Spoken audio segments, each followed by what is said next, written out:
YouTube is getting weird, guys. Let me start over. Apologize. I'm going to redo that intro. Um, good morning, good afternoon, good evening.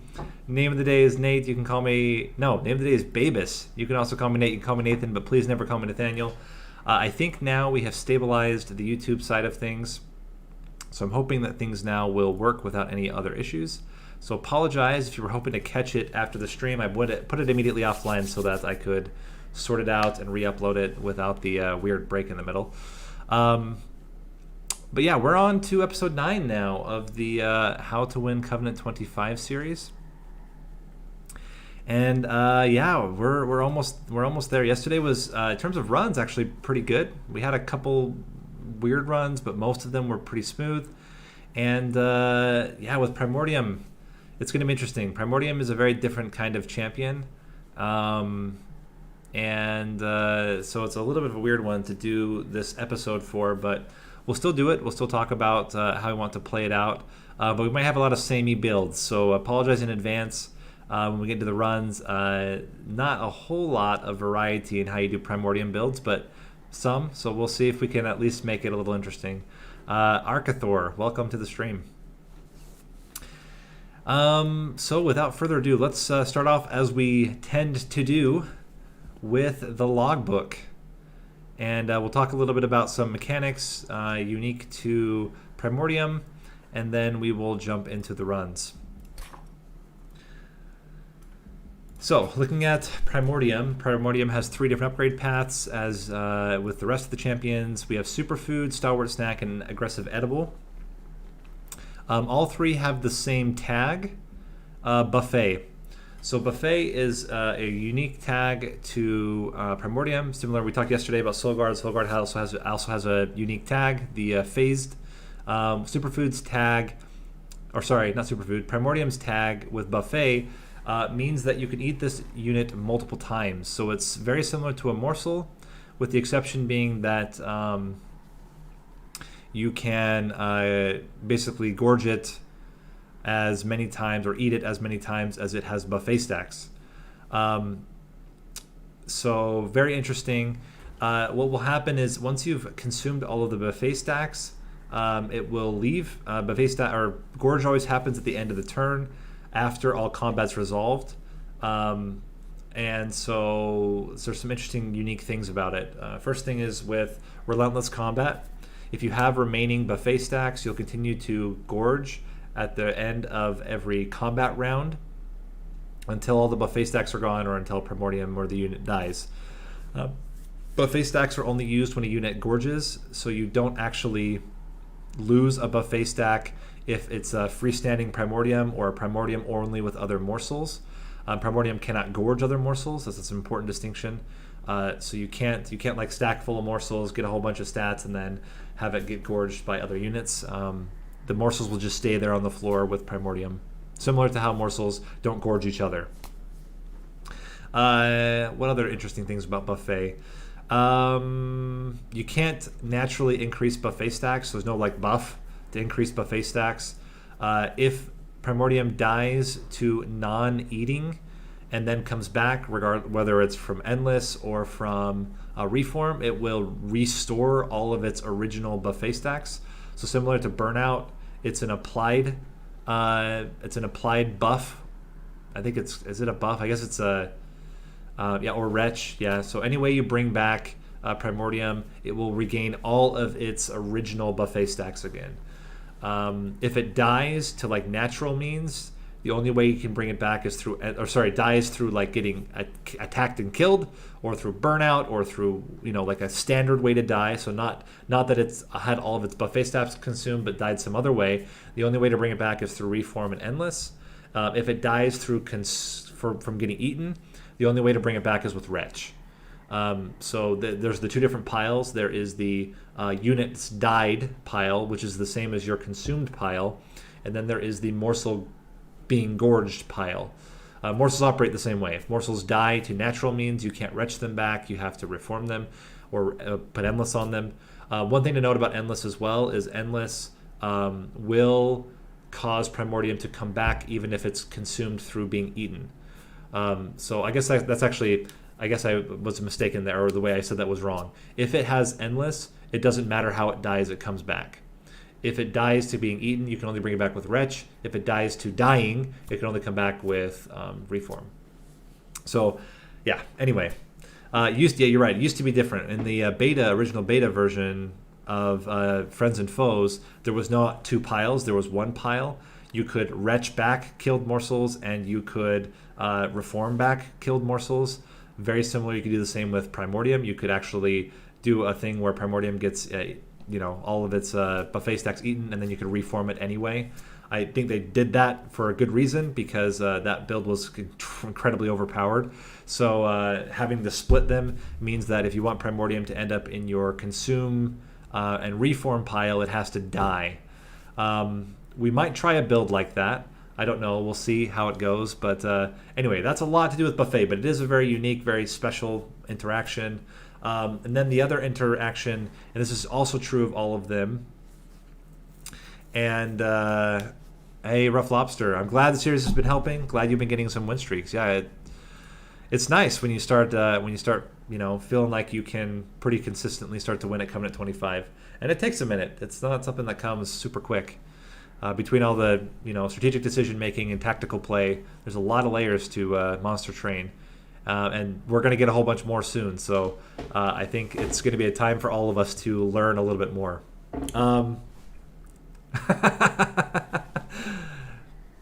No comment. Anyway, so the other tag of Superfood, or sorry, the other tag of, I keep saying Superfood. The other tag of Primordium is that when Primordium gets eaten, its eaten effect is that the eater gains the unit's health and damage.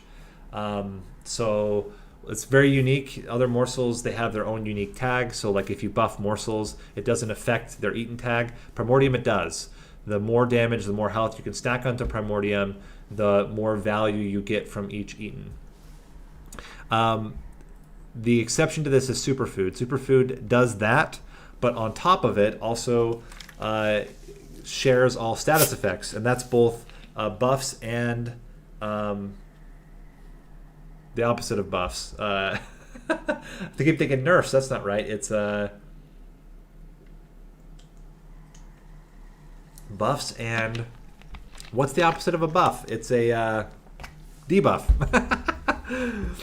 All right, so buff and debuff. So any buffs and debuffs get carried over. Any standard status effects also get carried over. So that includes burnout. That includes trample, sweep, quick. Not that you can't add sweep, but if you could, sweep, quick, multi-strike, fragile. Basically any written text could be applied. Now, not all written text can get onto Primordium, so you can't do everything, but basically anything that has any of those texts will automatically get applied to the unit that eats with Superfood. And you only have to get rank 1 to do that. At rank 2 and 3, it adds damage shield, which is a buff, and so that's going to be automatically carried over as long as you don't lose those damage shield before you start eating Primordium. Second upgrade path is Stalwart Snack. Stalwart Snack is the only way to increase buffet stacks. And at rank 1, you already get 2 extra stacks. At rank 2, you get 3 extra stacks. And at rank 3, you get an extra 4, totaling to 12 buffet stacks. So kind of the differentiator here is Superfood you typically want to use when you have a lot of good buffs and when the enemies don't have a lot of good debuffs. So some dangerous plays with Superfood is against Seraph the Temperament, because you will get sapped. You'll get sapped like crazy, and that sap will get stacked, and then it will stack on the unit and continue to stack even higher and higher and higher. And you're going to have sap scale at in crazy levels if you don't have a way to get rid of sap or just have somehow insane high damage, which you can do, but it's difficult. With Stalwart Snack and Aggressive Edible, you don't have to worry about any of that. You just get the stats regardless of any status effects. Also, one last note. I was going to just say floor 3 days will get applied onto the unit if you play them both onto the top floor. If you play, so the way that it will work is it will apply adding, how do I say this? It will The daze effect comes off at the same time, but it will get applied to the unit, putting it up to 2 days, and then it will remove one, and it'll still be dazed for 1 turn the next turn. So just be aware of that on the top floor. Normally it doesn't make a difference because most units aren't going to go directly to the top floor. But if, for example, you're facing hasted units, or you have the trial where you have starting units on every floor, you could get affected by that, and you might end up having your unit be dazed the first turn of combat, which is obviously not super great. Okay, moving on. Stalwart Snack, again, all about increasing buffet stacks. So Stalwart Snack tends to be really good as a flex. Superfood at rank 2 and 3, depending on how you're playing. If you're playing against like Seraph the Patient, it can be pretty good. But the biggest problem is Superfood, you are typically trying to get a lot of stacks onto Primordium and then have Primordium get eaten.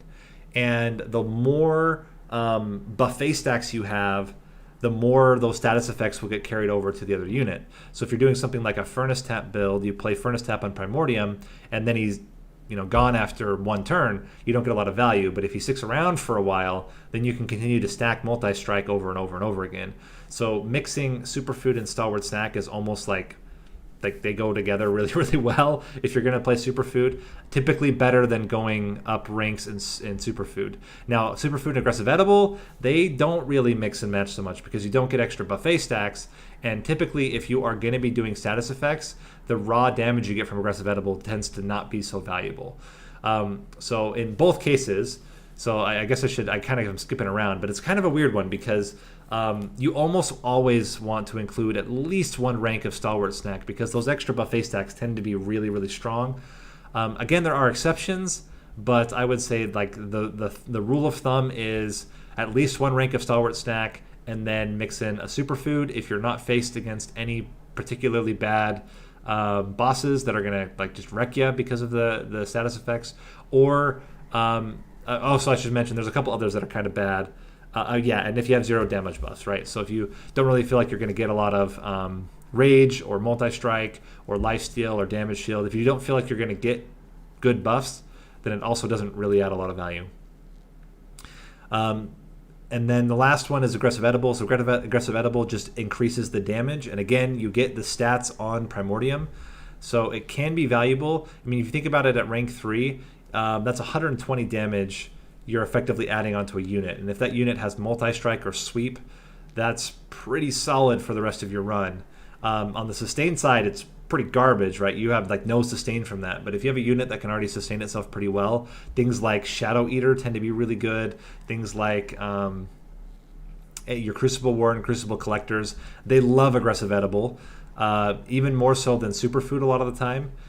But it's at the cost of you only get 3 turns of Primordium. And if you don't have something like Wretch to bring him back, it can be tricky if you don't have enough sustain. But yeah, if you have something like Wretch, then Aggressive Edible can be really good. Superfood doesn't really love Wretch so much unless you really are just applying buffs like non-stop.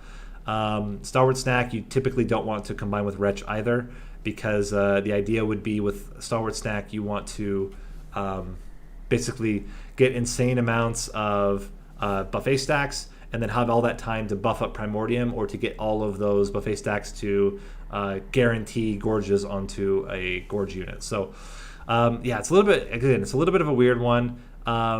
Stat buffs are always going to be good. With Superfood, standard buffs are always going to be good. And then with Aggressive Edible, Wretch becomes like a really, really strong play. The other thing you can do, which is kind of cool, and we'll talk about this with Melting Remnant, but there are reform-based builds. Basically, Primordium has 3 health in 2 of the paths. And if you do something like a Aggressive Edible build with the expectation that Primordium isn't going to live, it's going to die, you like tank with it. So you put it in the front instead of the back because it doesn't matter where your gorge unit is in the floor. The first gorge unit always gorges. So you can actually front with Primordium. And then Primordium dies on floor 3 after the enemies finally get there. That's actually a really strong build. You can do that quite well. So we'll see how it goes. Votive Key is also very fantastic. So Endless is very good if you get Aggressive Edible. So you kind of have like these 2 different ways you can play it. You can play it with like a Primordium that sticks around for a long time, giving you plenty of time to buff it and get it ready. The other is to have a Primordium that only lasts for a little bit, but then you bring it back, or you just get a huge front-loaded value out of it, and then you don't worry about it the rest of the run. So a lot of different ways to play, but it's all around this Gorge mechanic, and basically in all the builds, stat enhancements are king. Especially stat enhancement relics are like really premium. Even the little ones end up being a lot more value because you get that every single Gorge. So if you get like Stalwart Snack, even if you just get like the +3 health, that +3 health can be huge. That's across the entire, that's 36 extra health you're getting onto your unit over time. So, okay, enough about this. Let's jump into the runs and start off with Hellhorned. So Primordium, also the one thing with Primordium that kind of sucks is it comes with Plink, and Plink is pretty bad. I mean, it's not awful. Like early game, it's actually decent because you can kill a lot of the rage enemy minions pretty consistently. But man, by late game, it just gets like the Plink prayer is a real thing. And if you've seen me despair in multiple videos on Plink, there was one video, I will admit, there was one video where Plink was like king, but in most, like 99% of the time, Plink is going to disappoint you. So you need to get, if you are relying on Gorge, you should get something more reliable as quickly as you can. And yeah, don't take armor trials. All right, here we go. So we're gonna start with Hellhorned. So Hellhorned, I don't really love Torch as much with Hellhorned. I actually like the imps quite a lot. The main reason why is there's a lot of good options with. I don't care what they say. Plink is just awful. It's bad. Any RNG spell is bad. Any RNG spell that does 1 damage twice is trash. Anyway, I like to go imps. There's some actually really good imp applications here. The only risk with imps is that you might have a difficult time killing them off. But there's some cool things you can do. And a lot of the imps do buffs. So Superfood imp builds tend to be really good. And then as well, they like you already have this kind of weird situation with Torch where Plink and Torch kind of fulfill the same role. Certainly Torch is a better version of Plink, except that you don't get morsels out of it. But because they fill the same space, I typically like to go imps. So we're gonna try that. But you can also justify going Torch. It's also not bad being able to have like, you know, targeted damage. And then the goal with Hellhorned, it's one of the best ones to do Superfood if you can, because you get armor, you get rage, you get multi-strike. The Fragile's a little scary, but apart from that, the fact that you can like scale up your rage as well with rage artifacts combined with Umbra's natural rage artifacts, like there's just a lot to be had with buffs here. So that's what we're gonna go with. We're gonna try to do a Superfood build. Obviously you have to get Superfood and you have to get buffs, but it's pretty likely with Hellhorn that you start with pretty good buffs. I mean, Void Binding. Void Binding is a great buff. We're already gonna get Ember Drain, so what we need now is an enabler. We don't have the enabler yet, but honestly, you like literally you play a Void Binding and you play a unit, and if you have Superfood, you just win the first 2 rings. Like that's how stupid strong it is. So I'm not too concerned early game. But let's see what we get here. We don't have any consume. Actually, no, we have 2 consume cards already. That's not bad. Early, you know, front-loaded damage is pretty good, and that might be useful for the rest of the run. Well, we're gonna go Stalwart Snack. We don't want aggressive edible, and then we hope to be able to pivot into. Yeah, it's true. Consume Plinks are the best Plinks, and now they do even more. Here's a question. This does not trigger Plink, right? That can't be right. Well, we'll test it. We'll certainly have opportunity to see, but I don't think this triggers Plink if you kill a front unit with the Trader's Quill. We'll go Spikes. Spikes are no worry for us. Yeah, we're going to get Stalwart Snack with hopes that later we can pivot into Superfood. Superfood's a little bit hurt by Cleanse, but honestly not that bad, especially not stuff like, if you can get like a holdover Void Binding, it doesn't really matter. You're going to get so much stuff that even when it's halved, it's still really good, so I'm not too concerned there. Let's play you up top. Double Plink. And we're gonna get the thickest imp you've ever seen. Just really stack on him. We are gonna go train steward here. Plink. Get you guys rolling. And I think we do this. This will kill the unit. We can stack even more damage shield and lifesteal and nonsense onto these imps. Kind of hilarious. Alright, I think a train steward in the back here. Get even more damage shield, even more health. Like, this imp is like, he's killing it, man. Get you in there. This is kind of hilarious, actually. Plink. Plink. The one imp to rule them all. This guy is like, he's a professional. He's killing it back here. I wonder how much damage that floor is gonna do. Okay. We killed the boss. Imp.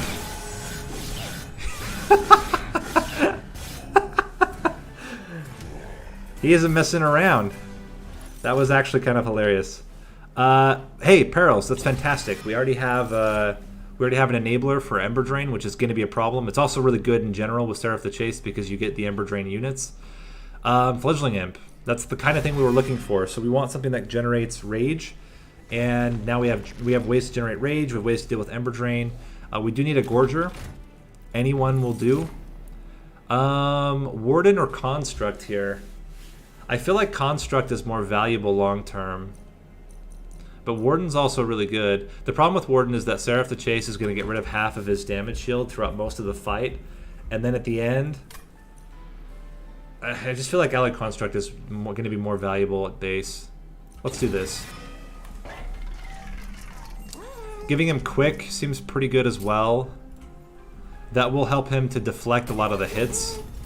And what do we want? Do we want Rage on him to start with? I mean, it's going to be really good for the early game. Late game, Seraph's going to cleanse his Rage. But I think if you can get it stacked up... Yeah, we'll need capacity for sure. I agree with that. I think we'll need...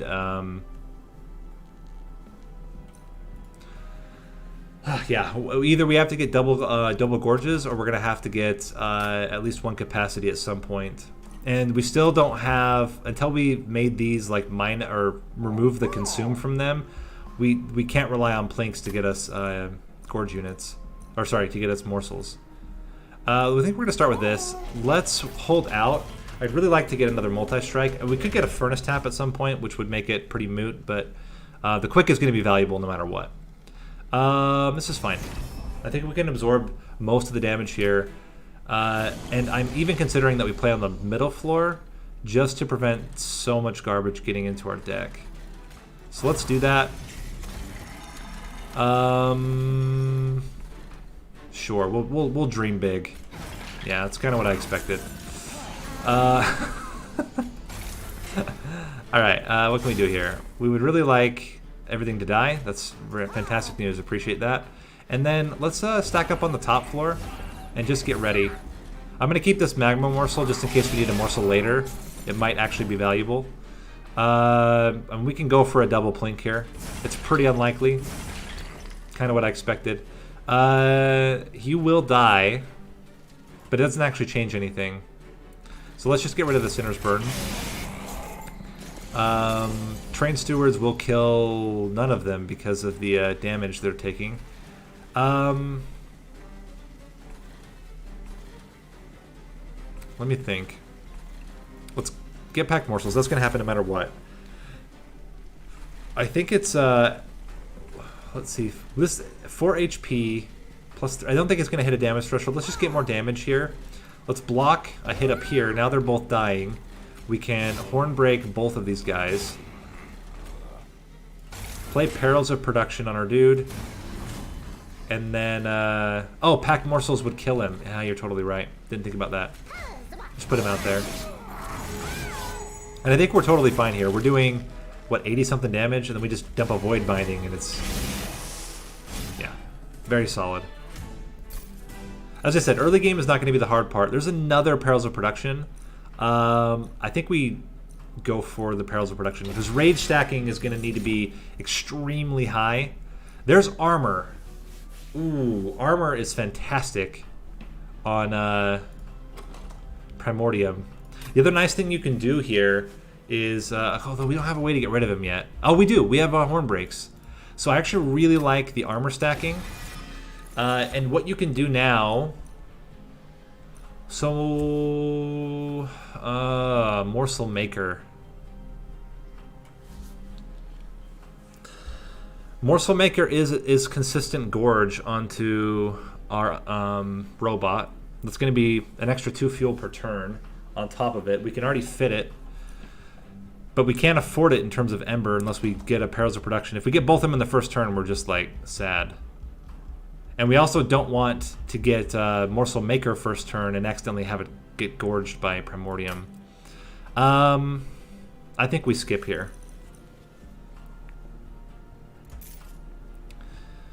Morsel Master would be different, but I think Morsel Maker is a little bit too outside what we want to do here.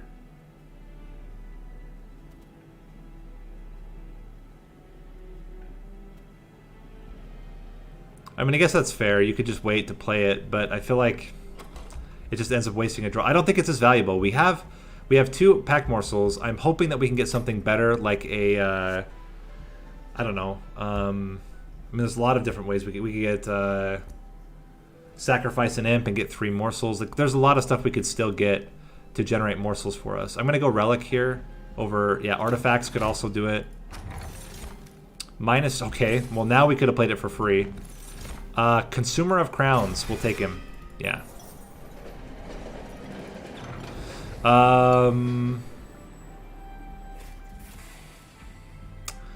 This is bizarre, but what if we got Endless? Like, what if, guys? What if we got it right here?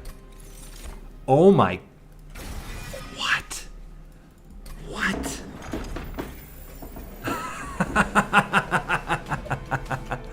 So now I'm a kind of like, what if we just tank with him? Yeah, you tank with him. Then the robot doesn't get hit, and we can keep bringing him back if he dies. I think it's fantastic, but I don't know. I could be wrong.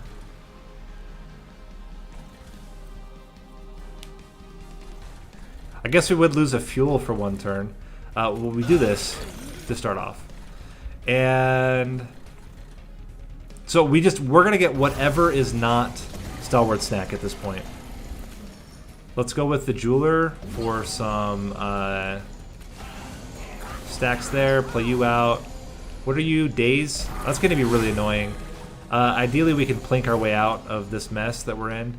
So we can already play Consumer of Crowns. Fantastic. So we just play... let's block with him, in fact. Yeah. Let's do this. He's gonna get wrecked. Dang it, we missed the plink. Well, he is there though. He's existing. Let's plink here. That's a really good plink. Ooh, okay, that helps. Play you here. And we can get a rage roll in here. And then horn break him to get some extra damage. We're not going to kill him, but we got pretty close. The quick will be enough. Oh, the nice thing is he's quick. He doesn't even care about the days. What a pro. All right, so now we can heal back all that damage as long as we can get 1... Oh my gosh. We didn't. We're good. We're good. They can do exactly 16 damage, and then he heals it all back. All right, here we go. Let's get Endless on him. Kill that guy. Unintentional, but we'll take it. Hit him for a lot. And what do we want to do here? I think we give you more damage shield. Damage shield on you also seems good. We can blast you with... you know, let's do a morsel. And let's give the Void Binding to the morsel just to make sure this guy's dying. And we won't play this Queen's Impling. Okay. So we kill all 3, then we lose Primordium, then he comes right back. The nice thing is if we get any kind of stat buffs at all, so if we get like aggressive edible or whatever, like he'll keep that for the rest of the time every time we play him out. So, and this is, I mean, this is fuel, right? Like that's 5 fuel during Relentless that we get, which is pretty solid.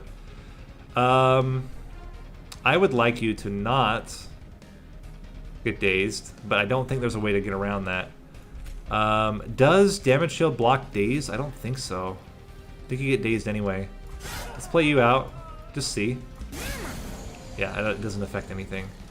Do we need a... I mean, I guess we can play these. We're going to get packed morsels anyway. And no damage through ring 3. I think, are we killing him on this floor? Not quite. How about now? It's pretty close. We kill him. Well, that was good.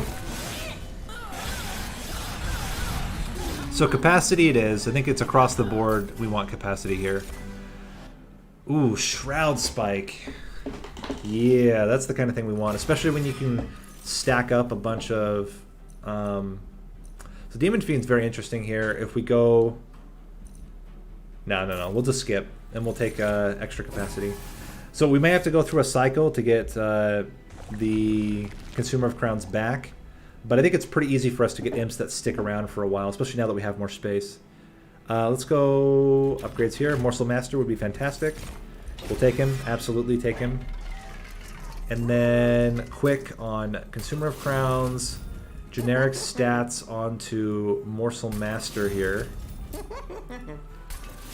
We can't afford a reroll, so I'll wait until later. Yeah, it's still Train Stewards.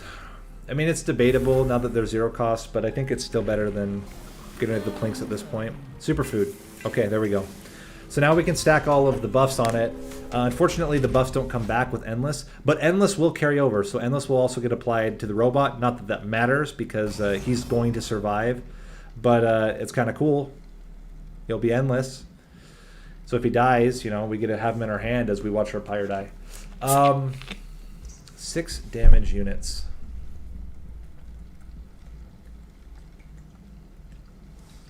I think we'll scale up enough damage to kill the frontliners.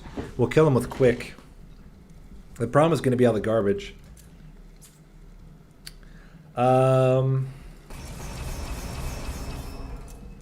This is a tough one. We still don't have holdover on our Perils of Production. This makes it really sketchy. Also very valid. You could do that. Oh man, this is scary. We just can't get Ember Drained, which is also kind of a problem because we need Ember Drain in order to play our spells out. But okay, when we get the whole team here, and if you start with the whole team, like that helps, and we can get rid of this guy. That's actually the better part of this.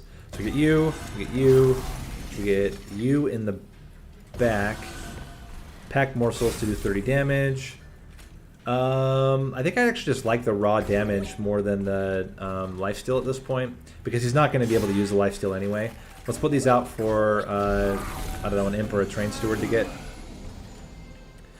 So, Consumer of Crowns unfortunately cannot be played here. We can get like a nutty train steward for no reason, though. I guess that's okay. It does kill the guy. The problem is now the train steward just dies to whatever comes up next. There's a chance this hits. It was just a chance. Let's Hornbreak you. Go 1. Can we afford 3 Ember Drain for 1 turn? I think we kind of have to. It's really important that this guy stays alive a little bit longer. So we absorb it for now. He has enough damage now that he's quick killing the front unit. He will take some damage from the backliner. We can give you armor, which is great. And then just toss these guys. Okay. We're losing Primordium, but then he's going to come back.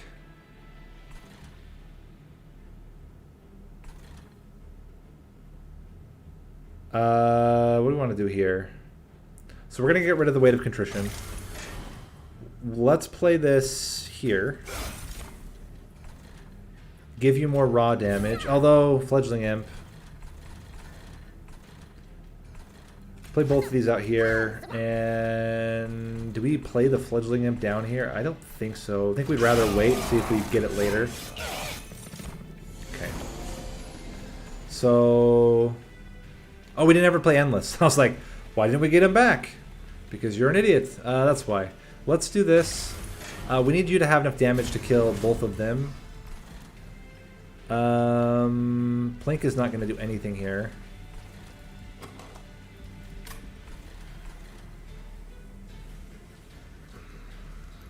This is kind of scary. He does do a lot of damage, but he also can't take that much damage. There's a chance this hits. It was just a chance. Let's play you up front. And... I don't think we can afford the Ember Drain here. We're going to get 2 garbage in our deck. We have to at least be able to get rid of one of them. There's a Consumer of Crowns coming in real clutch, doing 300 damage, and that might just be enough because these guys are going to be brutal. We'll take 5 here, or 3 here. And... okay, Void Binding is saving us. Wow. Scary stuff, guys. We really need much better morsel generation. Cannibalize. Cannibalize, I think, is the key here. And Inflame is fantastic. Spike of the Hellhorned is also good, but Inflame is very consistent. A way to get rage and armor onto our unit. Do we really need more unit upgrades over getting a trinket? Because if we got a Gorge trinket, like, that would be massive. I think I'm going to take it. I'm going to risk it here. And because getting any type of morsel generating... Okay, Vapor Funnel is okay. Summon abilities are doubled. Is also very good. Yeah, we'll take this. Still not quite there yet, though. And now there's a valid question of, like, do you play Primordium on the same floor as Consumer of Crowns instead? I don't know.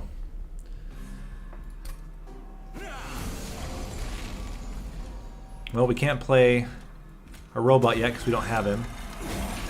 Double Plink. We will... Let's play this up top. And expectation here, okay, we get both of our dudes. And he can't attack, which is a little bit unfortunate, but we can do this.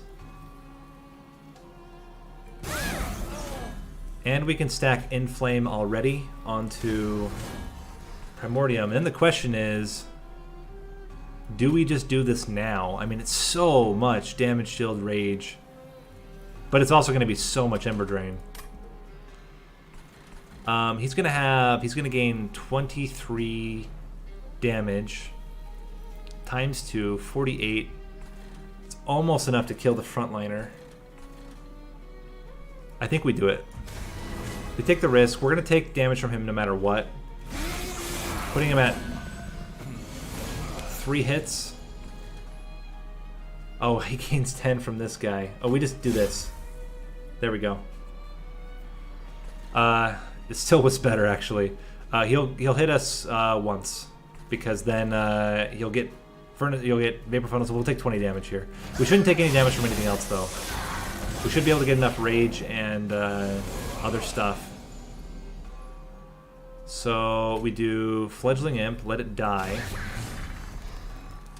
Get even more rage here. We can blast you and play you out so that we have potentially a Consumer of Crowns play at the end. Play you out again. Perils, pack morsels.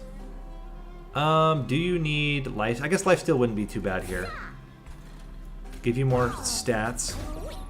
We can also pop the backliner. This is a little bit scary.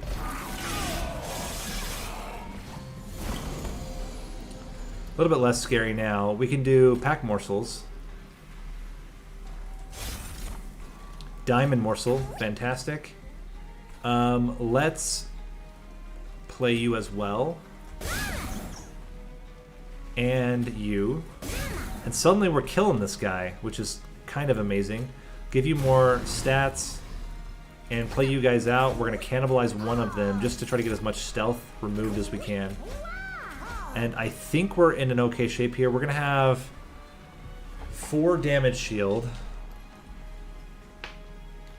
plus 15 armor plus 10 extra health. We're going to lose 4 stealth here. 1, 2, 3, 4. I think we're good because then he'll heal himself and he still has insane amounts of damage. 190. He only has to hit twice. Okay, it was a little scary, but we could do this and suddenly we're okay. But wow, yeah, that was scary.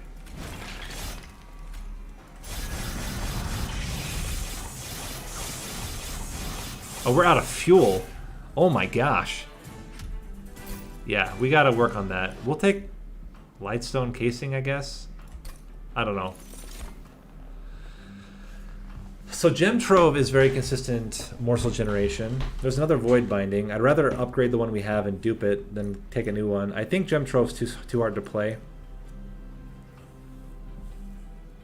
So we're gonna skip here. A second Shroud Spike is also kind of interesting. Maybe we can afford this. Rage Serum is fine. It consumes. If it wasn't going to get the consume trigger, I wouldn't take it. But I think the consume trigger actually makes it good. Although Pyre Trumper is also really good. But it's only good for a single turn. Let's just take the Rage Serum. It's 30 damage to the front enemy unit, plus give some rage. We're going to go spells here, and we really need to get holdover on perils. That's like the... Okay, we can remove consume from a pack morsels and make it -1. That's pretty consistent morsel generation. But I actually think we want to do it differently than that. Let's get Void Binding to be free. Oh, Inflame is also another one we want to be much cheaper. We can get a slightly better Horn Break. Reroll. Holdover, please. Permafrost. Permafrost onto Shroud Spike. -1 onto Inflame. Plus 10 onto the other Horn Break. And yeah, we got a lot of money problems. Is Awoken's Rail Spike good here?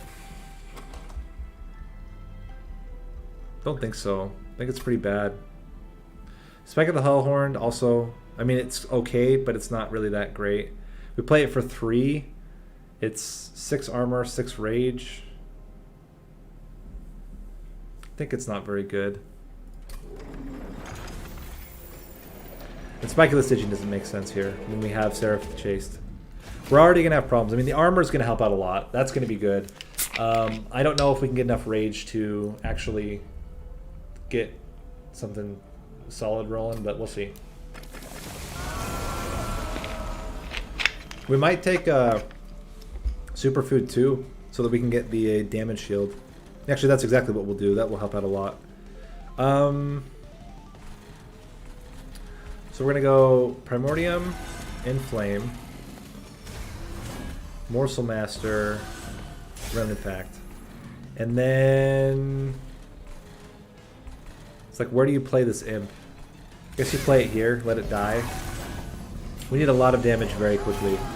So Robot coming in clutch here. Would love to get this armor out. But you know what we're actually going to do? We're going to cannibalize, because getting a Shroud Spike right now on some extra damage, pretty good. We also get to kill this right away. Yeah, we're going to have to just leave these guys.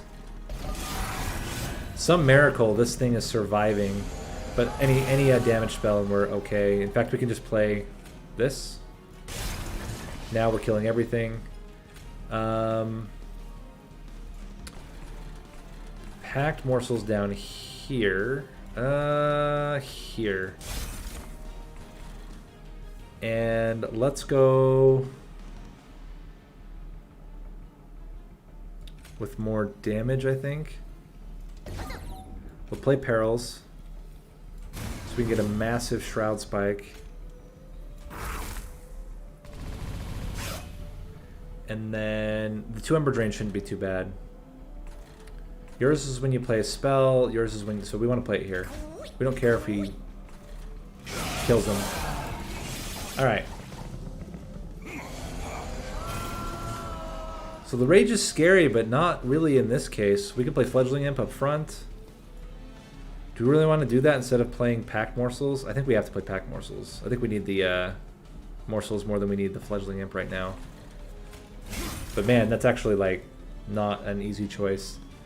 Let's go with more HP here. Give you Void Binding. Perils of Production. I mean, we're probably never going to get Ember naturally again. You gain stuff, you guys don't. There's no way any of this is going to survive. I should be keeping the Imps. What am I talking about? I should be keeping the Imps for later. This is a little bit of a mistake.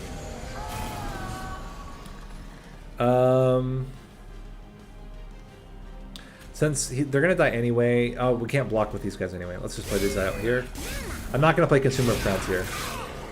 Just want this guy to have enough fuel to survive.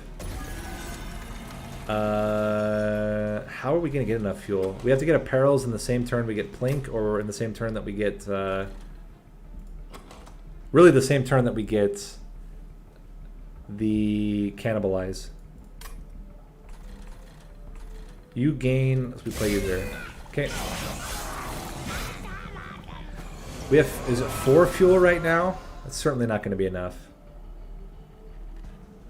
No, we have 20 fuel. Oh, because we did the Shroud Spike. We're totally fine. I don't know what I was freaking out about. We have only 4 damage shield. That's what I was mistaken on. But we should be able to get the Void Binding before then. I mean, there's a chance we can Plink. Okay, nailed it. Get some lifesteal for no reason. And smack ya. We will keep one of the lifesteal because we're killing the unit in 1 hit. So this is like nutty here. I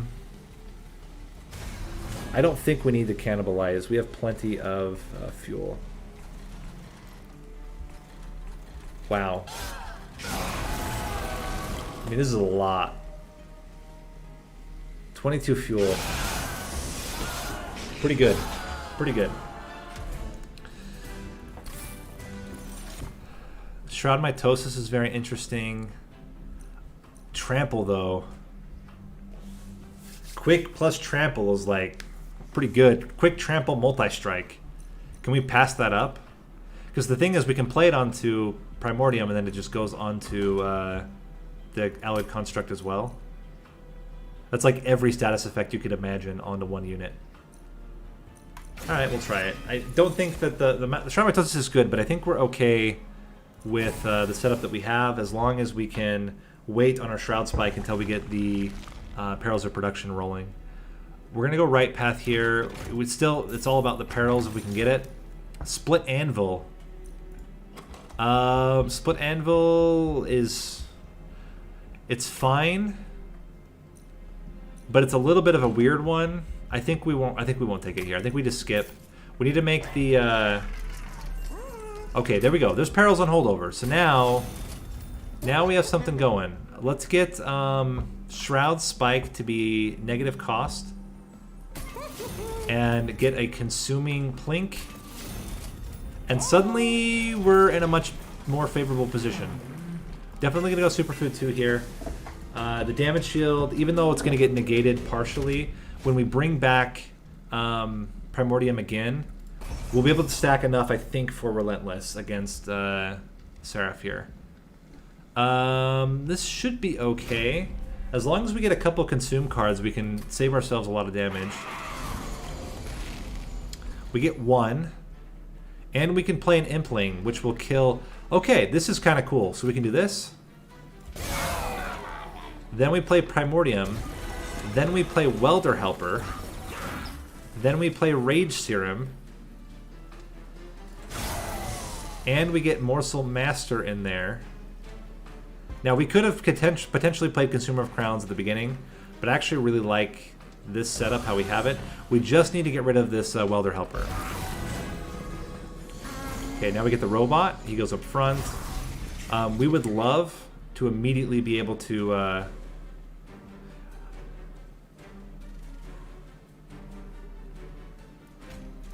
Okay, so Packed Morsels does not keep us alive. I needed to play the imps first. The imps would kill them, and then we would be safe. I mean, do we really do that? Do we just play Consumer of Crowns?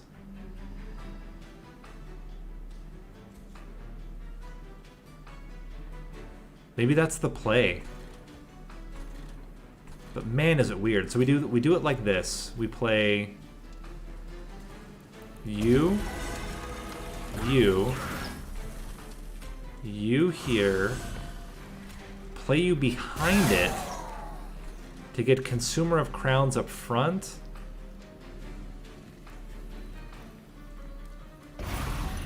To then do that. Wow, is that weird? But that's gotta be good, right? Like, that's so much armor and health onto him, and then we don't have to stress at all. We play robot here. Then we play 1 imp, 2 imp, Packed Morsels to give us, I think, damage shield here. Soak up the damage shield. Could have also considered playing them on the bottom floor, but yeah, that seems really good. I mean, this guy's gonna get real thick. So now we can play Void Binding, Perils, Endless. No, we're gonna kill him. We don't lose anything. Let's just play this here. Pack Morsels. I think more health? No, we can go lifesteal. That just guarantees he's not going to die for a long time. This is a lot of lifesteal.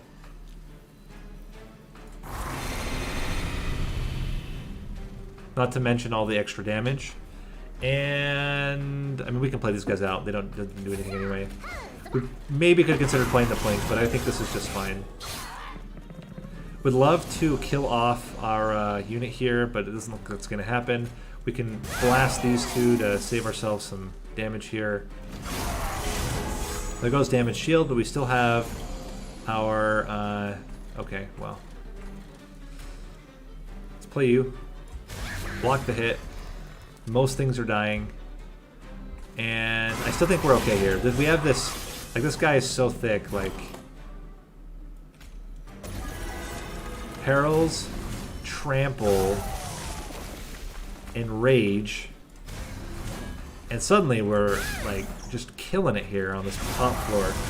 We have a Trample, massive Consumer of Crowns that's just continuing to stack useless amounts of armor. Sure, get big and enjoy yourself, treat yourself. Finally got to our Perils of Production. Just is again reminding me about how important it would be to actually have less cards in our deck. Blast you to kill a morsel, I guess. And none of this matters because they all just die immediately. The imp will get huge for like a second and then just die. But we're going to be fine. We have so much damage shield on this guy. 21 damage shield. He's got insane amounts of damage. We can even plink here to get a morsel. Like, yeah, just killing it. Wow. So we have options here. Skip. And, oh, Branding Right. But the problem is that we... Well, we do. We can Branding Right one time. Do we take Branding Right? Because we can Branding Right one single time, and then we get all the armor.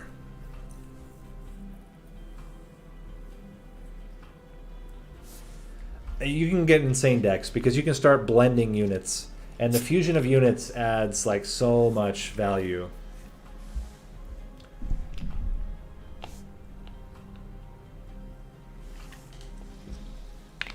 I think it's branding right here. I'm really nervous about how much. Are we going to be able to remove? We're gonna get unstable vortex with it, so we can remove. Yeah, let's take it. We trade it for 2 garbage plinks. Basically, we can try to yeet all the plinks here. The only thing we would take is probably double gorge. Friendly units entering with rage or chain of gems. I think it's chain of gems, and then we just remove cards. Yeah, because that means that we can, when we get endless onto our Primordium and replay him, then he'll get the chain of gems again, which is extremely valuable. We're gonna get rid of 2 plinks, and we need. Do we want holdover on something else, like the branding right? No, branding right holdover doesn't make sense. Inflame holdover seems really good though. Just continue to stack armor and rage. Is that better than void binding? It's void binding, yeah, I think that's right. I would even double stack it if we could. Let's make branding right cheaper. No, let's make the inflame cheaper. Oh, that's tough. And then I don't need any extra magic damage. I need to remove at least 1 thing. We don't want to remove consume. Let's do a -1. Actually, let's remove a plink. -1 to...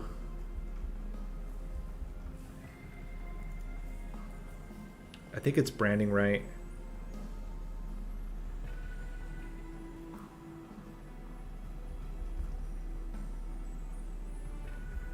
But I'm also like, having this Shroud Spike have -2 by default is really good.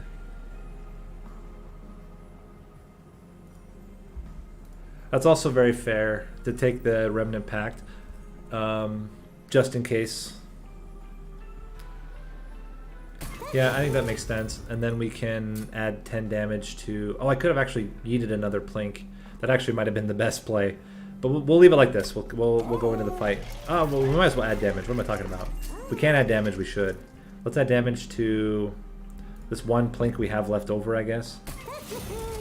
Maybe it hits something. Alright, so the quick is going to be really good at hopefully preventing us from getting... Although the sweep unit doesn't really matter. The only thing we have to worry about is that he takes damage shield away from Primordium. Okay, so... we play this exactly the same as last time, and we do Consumer of Crowns. Yeah, I think it's just better. Hello, Shiroi Mo. Welcome to the stream. We'll play you here.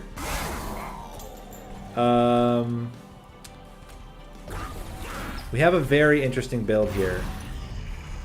We are going to have the thickest of Consumer of Crowns here. Okay, Robot is dying, but that's before we've played Plink. Let's play Plink first, just to make sure. Okay, Robot cannot currently survive. We're gonna play this. Gonna play this.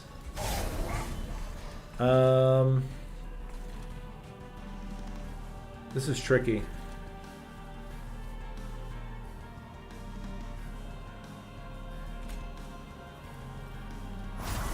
Oh, he has damage shield. I totally forgot that the first unit you play gets damage shield. So we're good. We're gonna play these guys out.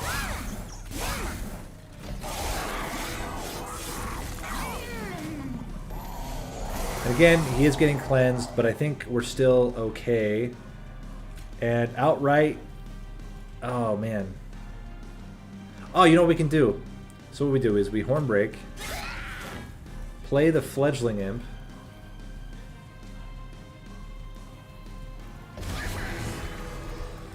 get extra rage. So close.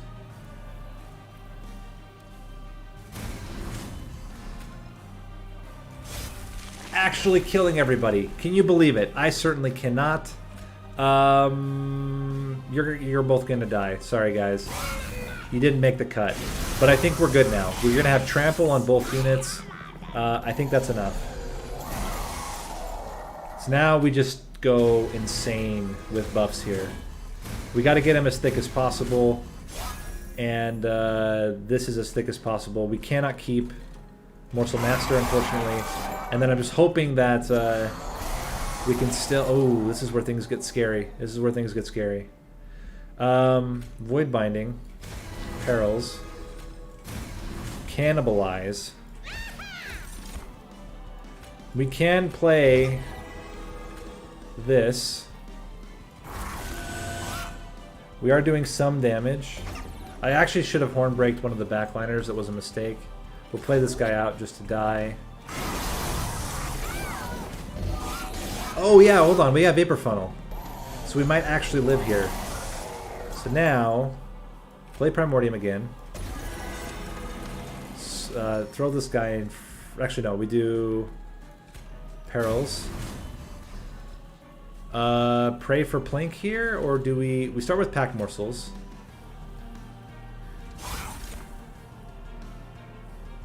And Void Binding.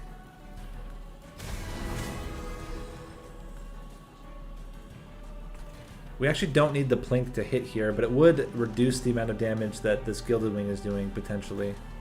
If it hits either of the front 2 units. But it might even be safer just to do it down here. Okay. We would like you to have... 20 damage. 20 damage down here is better. We can even keep this guy alive, meaning that he'll potentially cleanse down there. So if we go damage, then we go all of you guys. Then he might cleanse the next floor. Okay, how is this one doing? It's fantastic, that's what we wanted to see. Then we can Perils, Void Binding, 30 damage.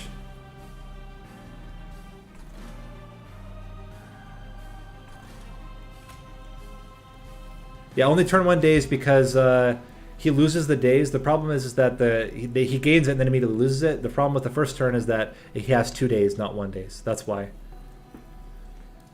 Yeah, I also got confused by that the first time I saw it, but that's how it's working. We're going to take 10 damage here, and then they're not going to do any more Relentless, so I think the extra 30 damage should be enough to kill most of them.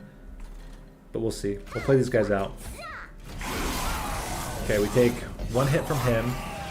We have to kill... We have to do enough damage to this second unit that he's dying. And I think with double Hornbreaks, we get him... Actually, we need a Hornbreak you. So Hornbreak you should be enough. We can even go for the Plink here just to secure it. And we're good. He dies to Vapor Funnel. Fantastic. Okay. How did you not die? I thought we Hornbreaked this guy. I guess we didn't, but it's fine. We're still in a really good spot here. More Perils.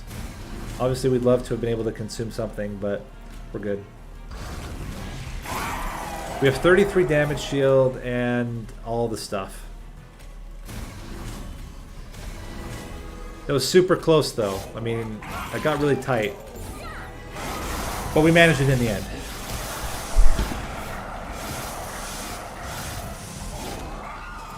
Kill Primordium? No.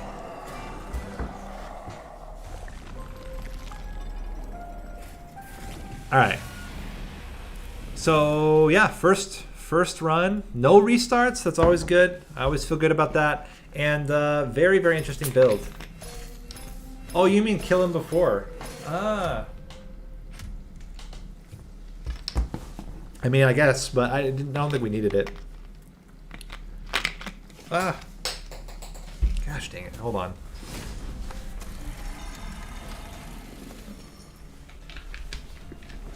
Did I restart on ring 7?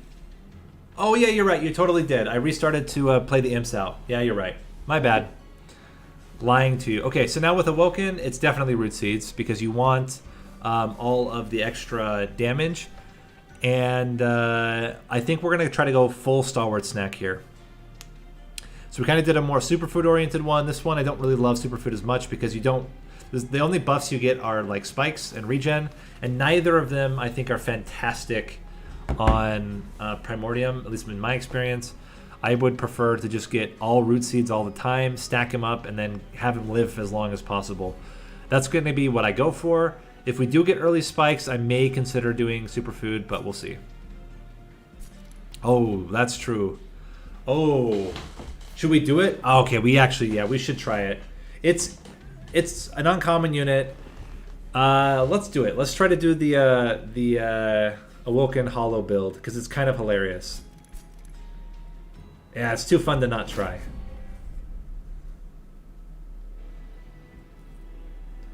We get Sharpen, Ember Cache, and Packed Morsels. Seraph the Patient. Interesting. Let's go with extra unit slots here. And we'll take this. I mean, we can start with spikes and regen. Maybe we do take the superfood here. Superfood and then pivot into Stalwart Snack. It's not great the first fight. I guess the health is pretty good though. Spikes should not be an issue, question mark, because of the spikes damage we're doing. I don't know. Not 100% sure if this was a smart trial. I think we kill the backliners though before they can kill us. Plus all the damage we get from this is pretty good as well. We don't have enough restores. We'll play this up here as well. And then we get a Train Steward. And we go with another Sharpen and just get this guy real thick. Pretty good. We can plink here for moderate value. And then this actually will stack a tiny bit of regen. We're going to play all these where? Bottom floor. And hopefully we get our last Train Steward in the next hand. We do. If we plink, he lives. Fantastic. So we do 59 damage. Wow, that's actually much more than I thought we were going to do. We do have one more Train Steward, but it's pretty unlikely he shows up. I guess we can keep these in the hand for later. Maybe we redraw them. I mean, this guy's killing it. Like, he's in really good shape. 2 hits and the guy dies. So, stack regen. You take 1 damage. In fact, take no damage. Very solid. Yeah, Sharpen's actually really good. I don't know why I was... Well, do we want Perils here? I don't think we're going to go the Ember Drain. And if we're not going to do Ember Drain, I'd rather just skip here. And Razor Sharp Edge. Razor Sharp Edge. Ooh.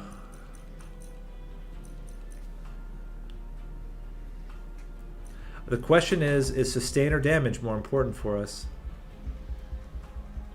If we're worried about sustain, we take Steel Enhancer. If we're worried about damage, we take Razor Sharp Edge.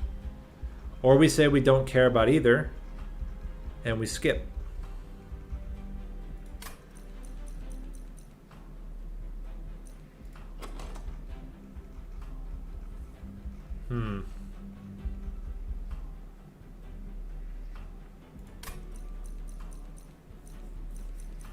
I kind of like the sustain from Steel Enhancer. Especially if we end up going Stalwart Snack. It's much more valuable. Okay, so we're going to go Awoken Hollow. Awoken Hollow. Didn't get it yet. Wilting Sapwood is kind of interesting if we end up going high cost.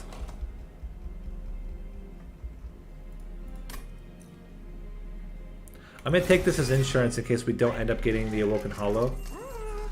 And then I'm like, we can hold this over. We could even double stack it. If we have Wilting Sapwood because it just absorbs all the damage and then gives us Ember. Alternatively, we get -1 and holdover on a restore, with the expectation we get Awoken Hollow or that we can stack regen forever. Maybe we don't do either. Maybe we don't put holdover on anything. But I actually really like. I think this is decent. Just lots and lots and lots of stacks. We're not going to play anything else. Basically, no matter what, we are... As long as we get a spikes early, we're fine. If we don't get a spikes early, it's a little sad. Or double plink, that works. And then... we're going to plink down here as well.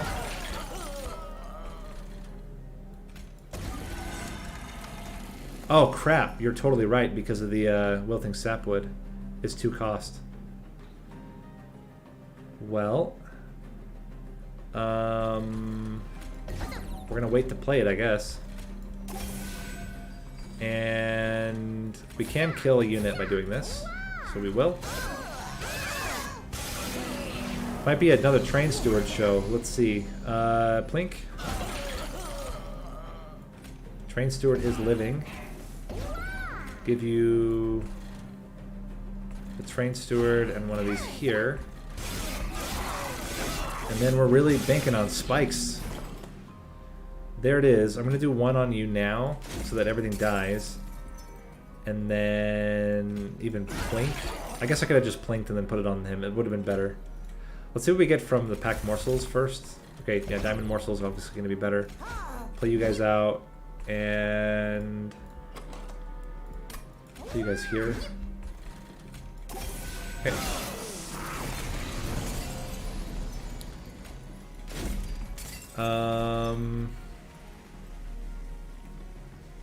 You're gonna die. If we put you in the middle, though, you actually gorge this one, which is pretty good.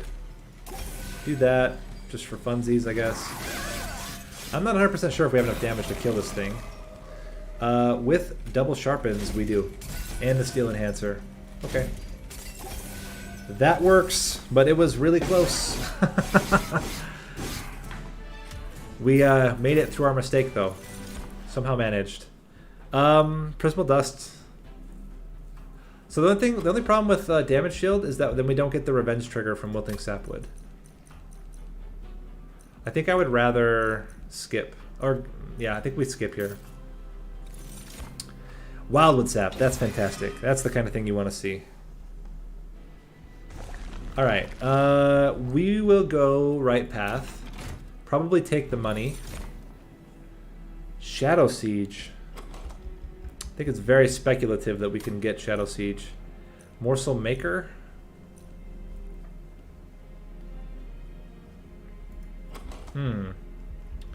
Morsel Maker, Morsel Maker, Morsel Maker.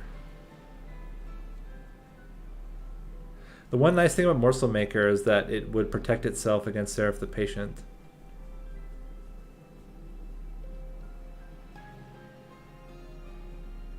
I've actually done that build before, by the way. I've done the build with Morsel Maker and Primordium, and stacking Morsel Maker up super huge. It actually works. I'm going to take it. We still want the Awoken Hollow, but we'll wait to see how it goes. Oh, with Wilting... Oh, you're totally right. We could have gotten Shadow Siege with it. I didn't think about that. Very, very true. We're not going to do any of this. We're just going to continue, I think, on the path here.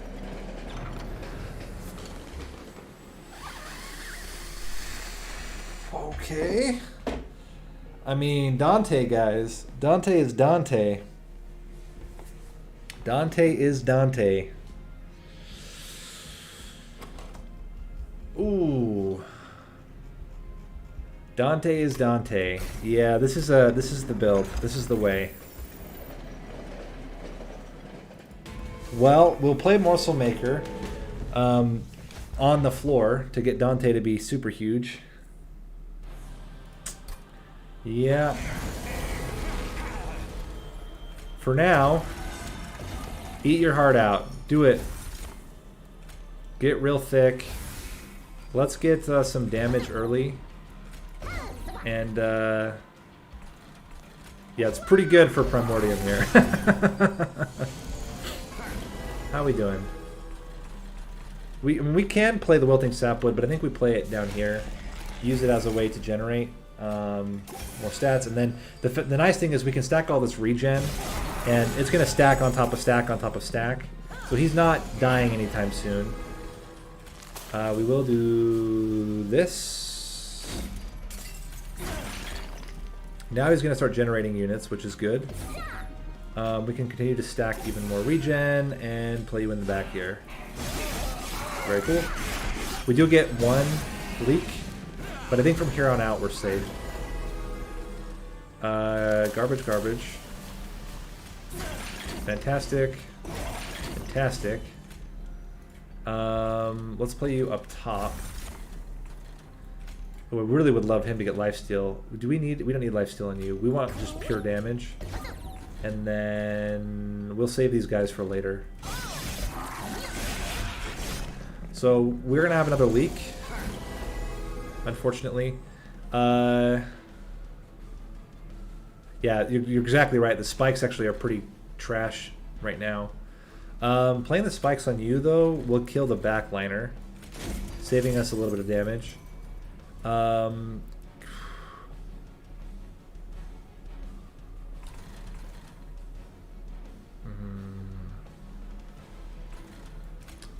Let's just play this. We'll play for the hopefully eventual Relentless kill. I think we're good on Relentless. We have enough regen right now, 11, to deal with his damage, and we're going to be able to get, I think, just enough. Oh, wow, this guy. I'm going to stack him up because I don't want to give you any more damage. We're already going to take 9 from him. It's not what you want to see. But Relentless should be fine. That's a nice thing about not having taken so much damage earlier on, is that now we're like in a really, really solid position going into Relentless.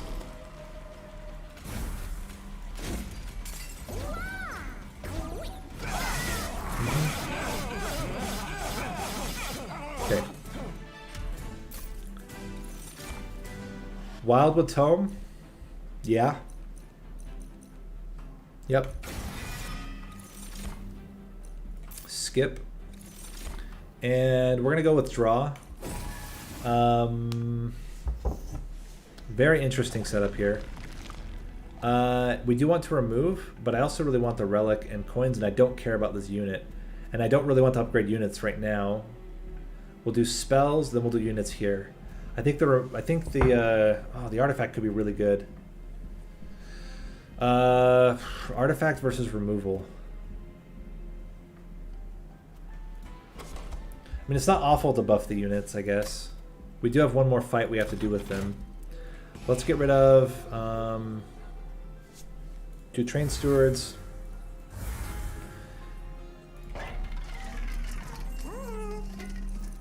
Multi-strike.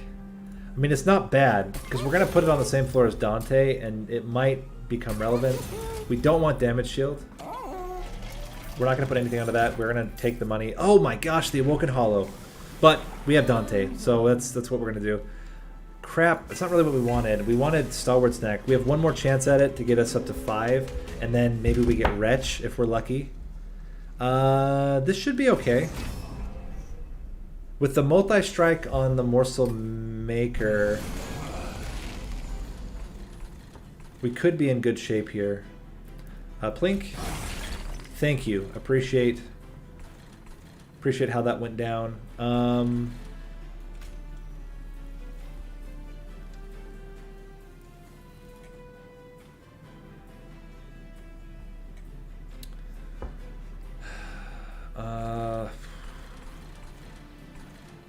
How do I want to do this?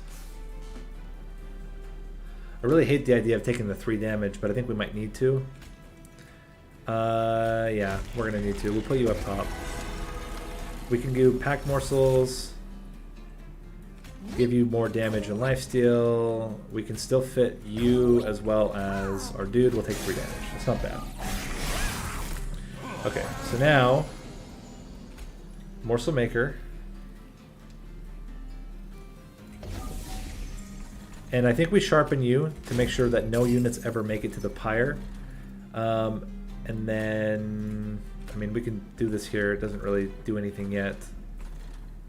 If we just pack more souls, give you more lifesteal, more damage, seems good. We can play you here just to do some damage. We can plink or we can restore.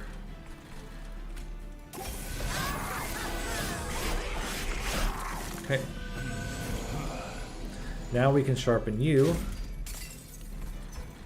We're just not getting the restores that we want. That's fine. Play you in the back. Plink, plink. Restore again. Ignore again. Doesn't really do a whole lot right now. We need a lot more damage, like very fast. This is some damage.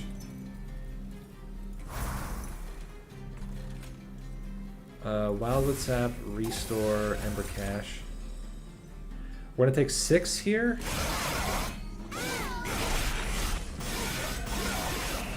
Oh, they heal.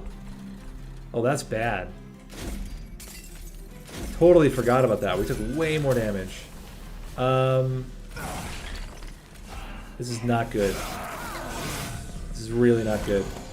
In fact, it's so not good. We are going to make Thick Morsel here. It's still not even enough. I don't think. No, 11 damage is not enough. Crap, we just lose. We have to restart. How do we make sure we kill them? I guess we don't play the spikes on the bottom, but then hope that we have enough damage. But that's got to be it. We just don't play the spikes. At least not the first spikes. Maybe the second spikes we do instead.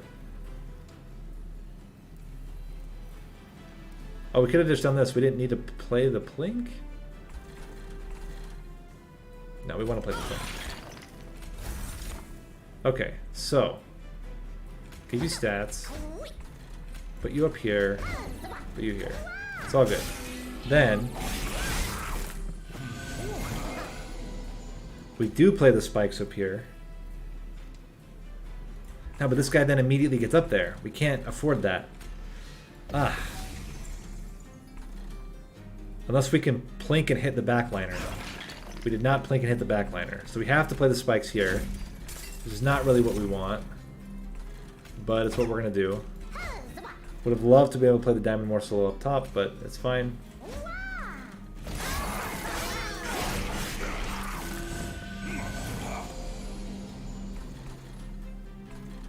They're not converging though, because all of the back. Oh, you mean the next? But it's just we can't even get enough damage right now to kill the Clip Guardian. That's the problem. We're gonna double plink. We're gonna plink here to try and get a. Gosh dang it! A better morsel than that was the hope. Play you up here.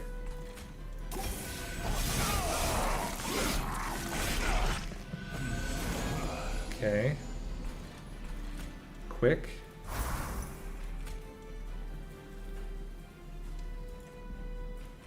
I think we're in like the exact same spot as before.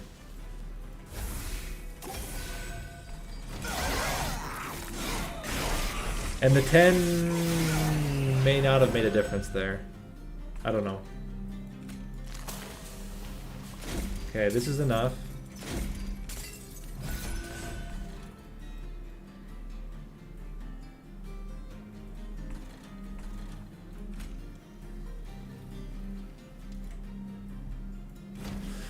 I was actually just thinking about that. I think we don't get enough damage, but we'll try it. I think putting them at the bottom together is not enough.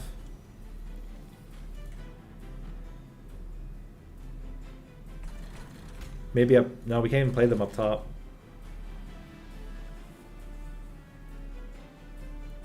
We can try that approach, but I think it's not enough.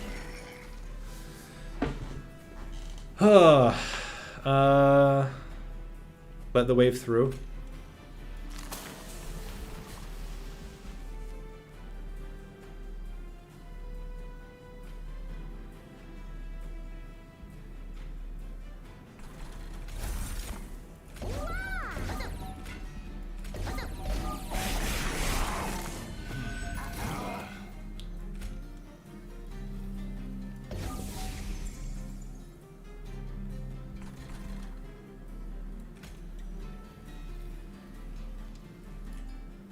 Problem is, this guy's he's already a problem.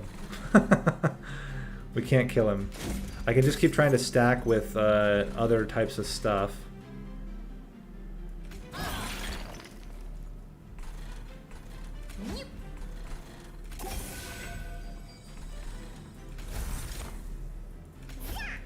Diamond morsel would be really good up top.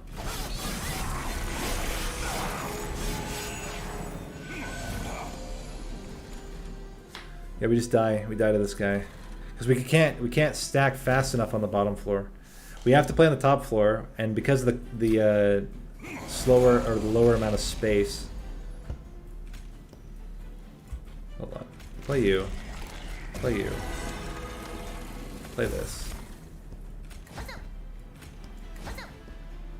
You think just don't plink the bottom? Maybe that is right. Alright, we'll try it.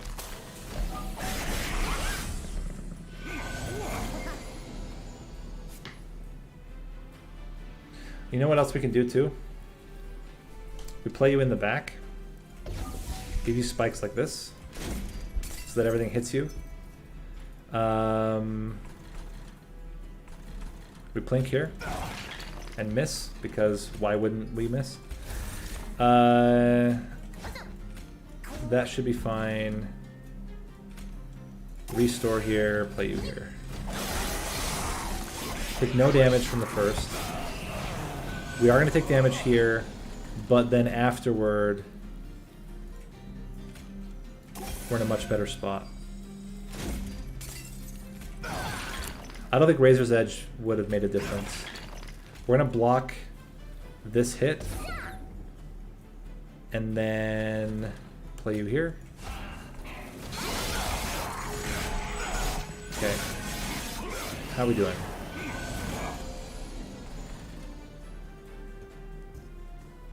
He is dying, which is not what we want. There's no way to keep him alive. If I had done a double restore, he would still be alive. Or put quick. No, quick on him doesn't change anything. Okay, I have it. I figured out how we're gonna do it. We have to play all the restores and not worry about like plinking and all that kind of stuff. We just make sure that he's healthy. Make sure that Primordium is healthy, and play as many restores as we can on him. We'll play this one. I'm going to play this one here for now and see if we might get something better in the next draw. So we play this. Play you. Go sharpen. Double restore. Hold on, play these guys. Play you here. Double restore.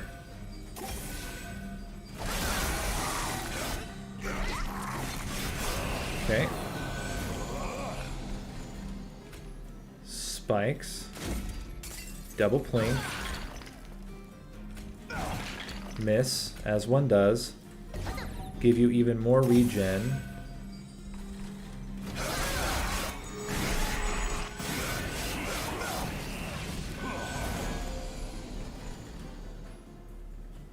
Still not enough.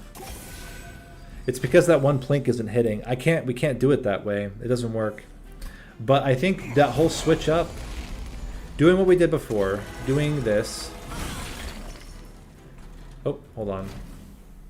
This is the way I think we can do it. We play on the bottom, and we front load with Primordium again. We put him in the front.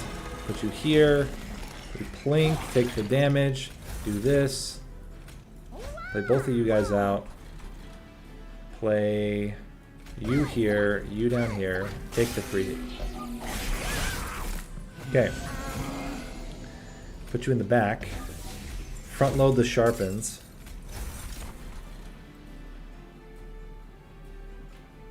Get you guys in here.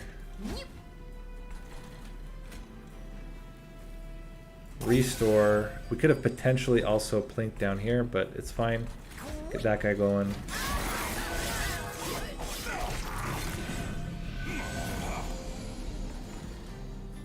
Another sharpen. And we clear basically everything. Now we need a plink. Please? Why? Just why? You live through this, amazingly enough. The one guy makes it up there. And I think we're actually succeeding for reals. Wow. Incredible. Actually incredible. Okay.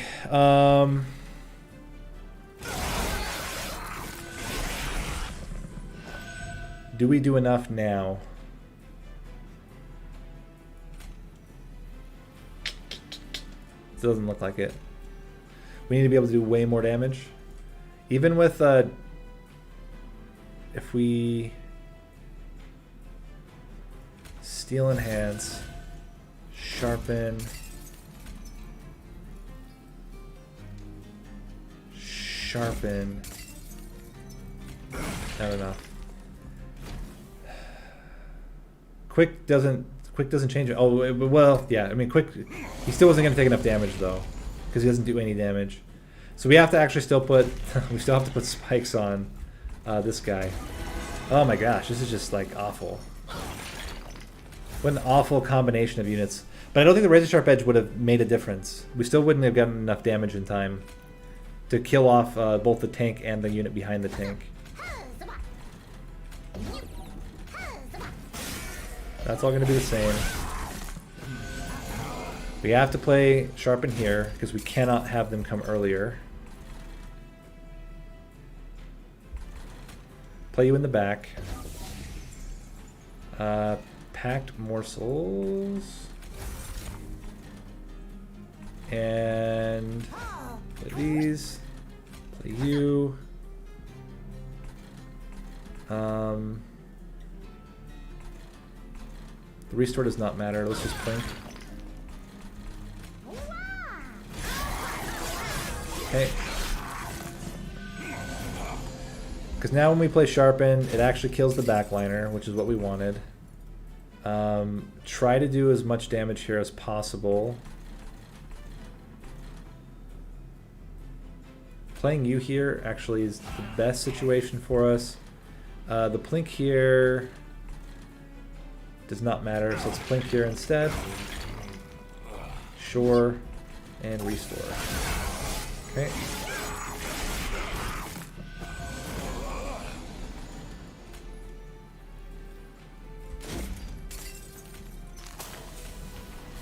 Now we have to do a lot more damage to this guy. That's why this Train Steward is so much more relevant.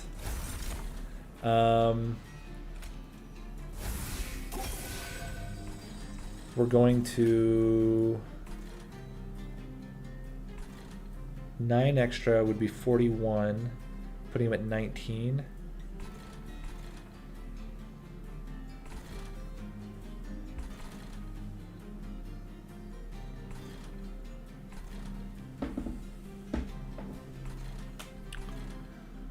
Let me think.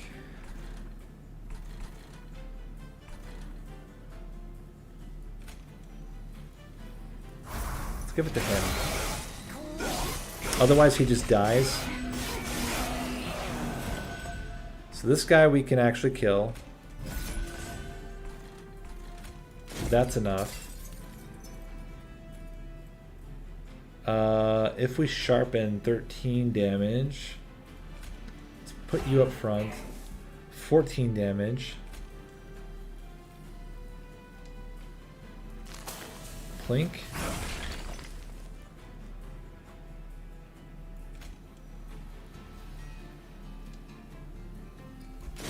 $18 damage, puts him at 9.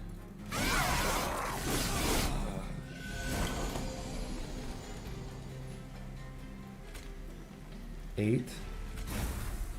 Okay, we gotta get some extremely lucky plinks here. We just need to hit 1.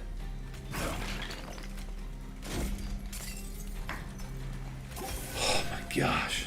What a nightmare. But we did it.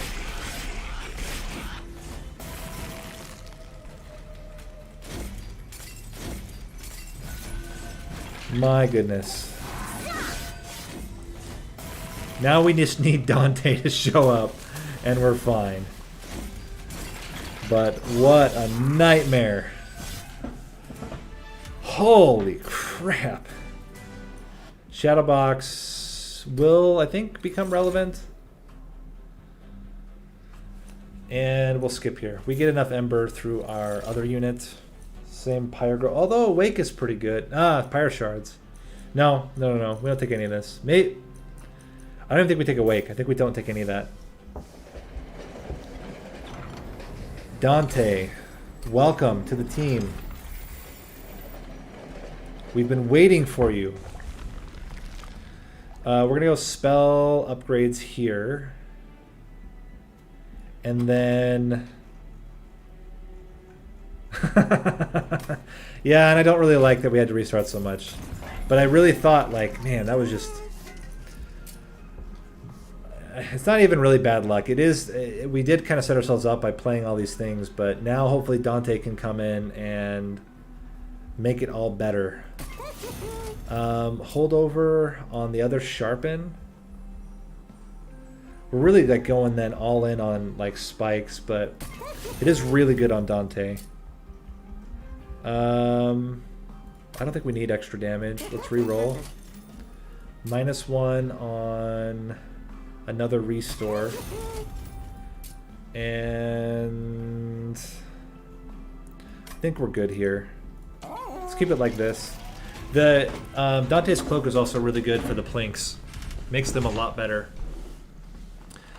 Can we afford to deal with... I think so. As soon as Dante comes out, we're like totally fine. And he comes out turn 1. That's what you want to see. It's obviously not great that... Okay, we're just going to get a lot of Ember. We need him to have quick, and we need some... Okay, here we go. Morsel Maker. Plinks are going to do absolutely nothing other than just, like, kill stuff. But I guess that's what we want them to do anyway. He's going to have lots of regen, though, so that's something. And we just play these guys to kill you.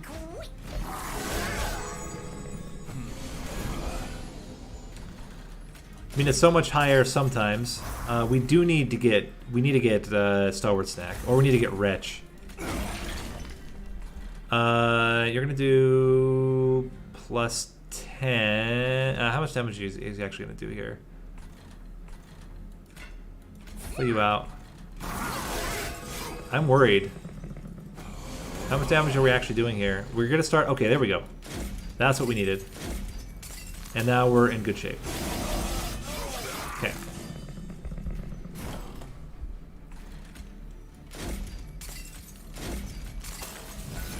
There we go. And then Dante just gets out of control because these Sharpens are just way too good on him. Keep his regen up. And he's just going to get out of control. Currently doing more than 400 damage. That's not including the spikes damage. Okay. Alright, now we are in a good position.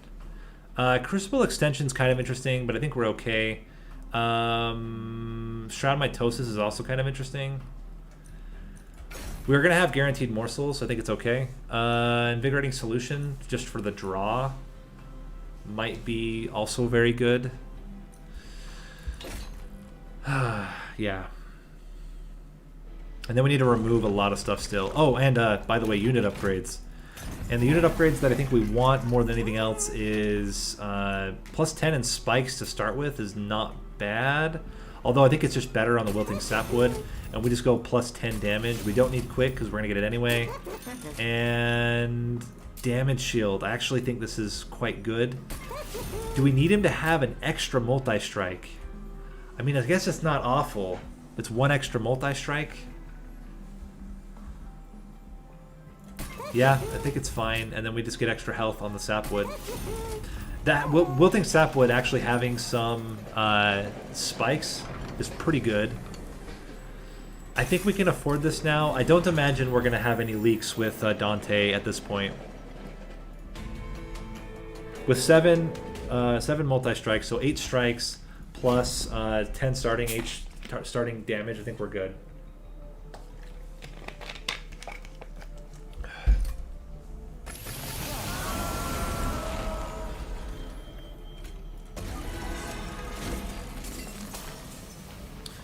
I guess I'm not playing the Morsel Maker. Alright, Dante. There you go. He's actually we're actually fine though, because we'll play the Wilting Sapwood and be set. We're still good. There's Dante. There's regen, extra draw, and all the plinks here.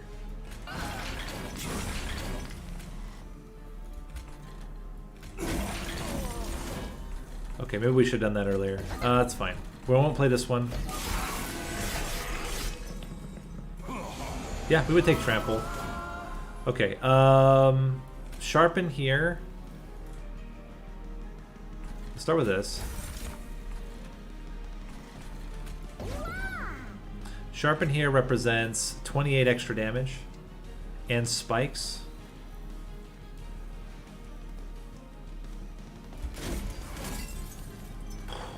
It's not great. We're going to take 10, 19 damage. We cannot play you out here. Oh my gosh. Like, I would love to be able to play all that on him. But we just can't afford it. Okay. Next guy does die to the top floor, even with all of the damage. It's still fine. Quick. Get rid of this. Play this up here. Still good. Still good. Okay, great.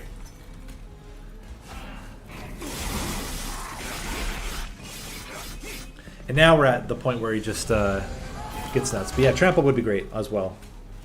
Anything to just get more consistent damage out is going to be valuable. We still have 10 regen as well.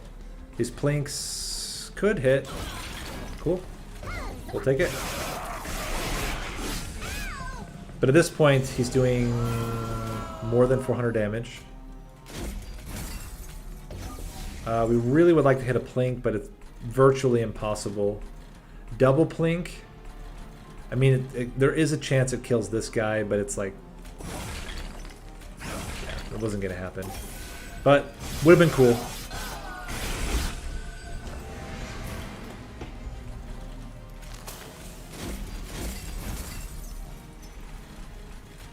Keep stacking his regen.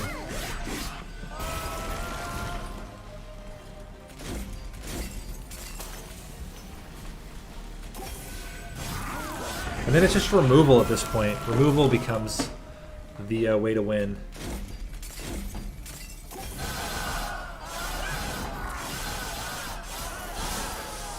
Cool. Channel Song's too gimmicky. I mean, you can do it. You can do a channel song on Primordium, but like, it's really sketchy. I'm not gonna take shots. We're not taking any of this. We want draw, and we need to yeet. The yeeting shall commence. What do we want to duplicate?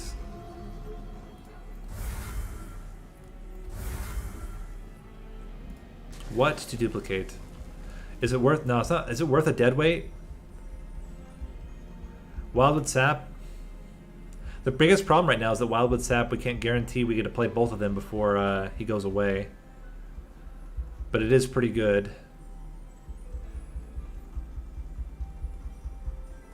Deadweight is just a full multi-strike. I don't know if that's worth it.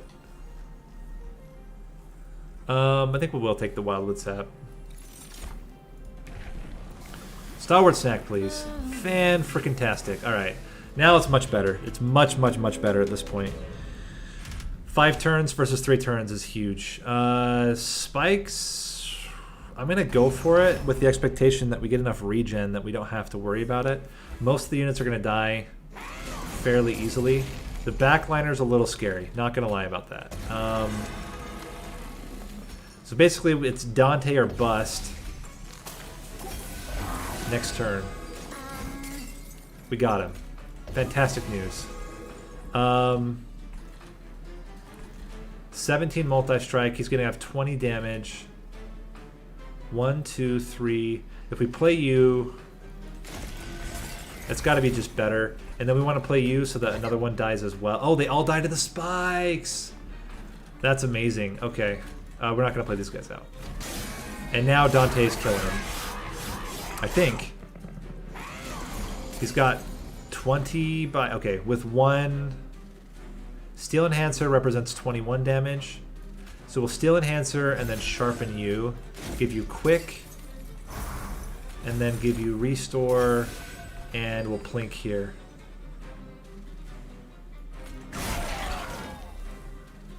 We're not going to play this guy. No, we're just going to let him die. Okay. So now... we just need a lot more damage. Plinks, we're gonna be plinking a lot right now. Plink, plink, plink. And then I think it's double sharpen to try to get him to die earlier. And suddenly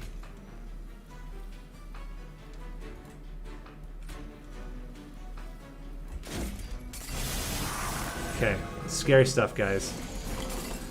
How are we gonna do this? Restores are actually huge here because they heal so much. Plink keeps him alive. Get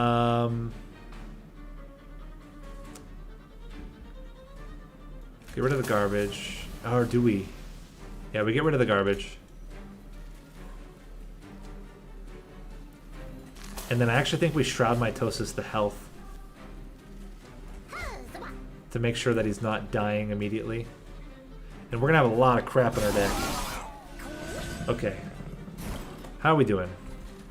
Well, we need to heal a lot. There's all the regen. Steel Enhancer. And we only have to survive through this one turn. Plinks coming in clutch. Oh my gosh. All the plinks. Play you guys here. Ideally, we can at least kill both of them. Okay, so restore. Garbage. Plink.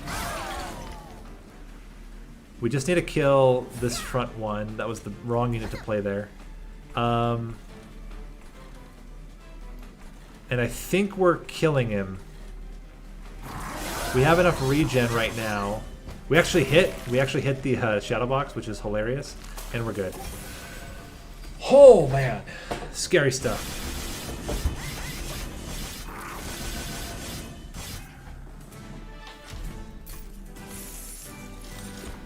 Okay, Grovel seems really good. Wretch. Okay, yeah, we Wretch. We bring him back. Engraft. No? No. Engraft, no. That can't be right. But Wretch is good. Wretch means that we can get even more value out of Primordium. We need removal. And we want spell upgrades. This is perfect. So we'll remove...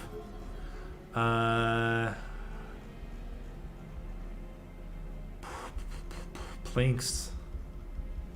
Actually, like, packed morsels. It's only good for the wilting sapwood, and that's not really the goal there. I think we get rid of both packed morsels, although they do consume. But the problem is that we're gonna get all those other, I don't know, because I don't actually want to get rid of that many plinks. They're pretty good against Seraph the Patient. I think it's the pack morsels. I don't think they're as good. And then we get rid of also maybe some planks. We'll see what we get for stuff here. Okay, this is good. I don't really like Shade Lamp. I should have taken this first. Would have made sense. Lifesteal is actually pretty good too. We could stack it, especially after we replay him when we get stuff there. We're not going to play Trader's Quill. Okay, that was actually really solid. And then Permafrost onto Wretch. So we can just wait until we bring back Primordium. We -1 on another Restore. We can have one Consuming Plink. -1 on another Restore. Don't really want to remove Consume from anything. Get another Consuming Plink. And then we'll remove one Plink. I'm not going to go more than that though. Because the units that we're going to start off with are 5 health units. So the damage shield's going to come in clutch. That's why we put it on Dante to begin with. And the Superfood damage shield's also going to become really valuable. So we're going to play Wilting Sapwood here. And I'm going to give him 1 spikes so that he lives a little bit longer. We'll start stacking regen now. Okay, that's fine. Although he is going to give melee weakness to Dante, which is not really what you want. Okay, so we play Dante. He's living right now. We're going to play Morsel Maker as well. And we're going to play the Sharpen. It means we're going to take some damage, but I think in the long run, taking the 3 damage and 15 damage here is not going to be such a big issue. I could have not played Morsel Maker, though. That might have been better. Let's play this, play this. We keep the Wretch for basically the rest of the game. And just start stacking. I don't think we plink here. Biggest trick is going to be making sure we have enough. Now regen. Okay, so then we get the regen. Let's play everything out. 1, 2, 3. Double sharpens. We don't play a plink. Now that he's quick, we don't have to worry about the units removing his damage shield, which is really, really good. We can continue to stack regen. Give him even more health here. Even more sharpens, and I think we're in a totally fine position now. We'll take the 1 damage from Seraph when he shows up, and that's it. Let's play this on a different floor. This as well. Here's a good time to just get all of our plinks out.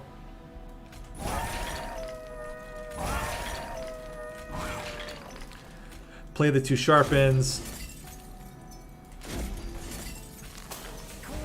Get rid of these guys, and we have the Wretch. So he's just going to continue to get damage shield. Bring our buddy back.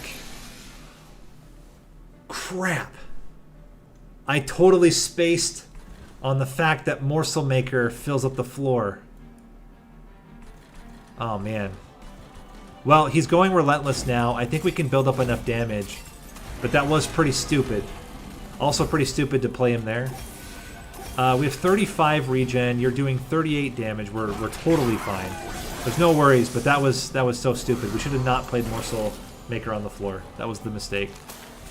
That's fine. We'll just continue to stack up stats, keep his regen nice and high, and I think we're going to finish this off with no problems. I even think getting the extra regen here... We're doing 1,400 damage per hit. Like, we're not in any danger. Could have prevented that damage, but it's fine. Alright, there we go. We made it work. We had that ridiculous ring where Morsel Maker was like barely not killing stuff. But then it smoothed out after that. It was really just waiting until Dante showed up.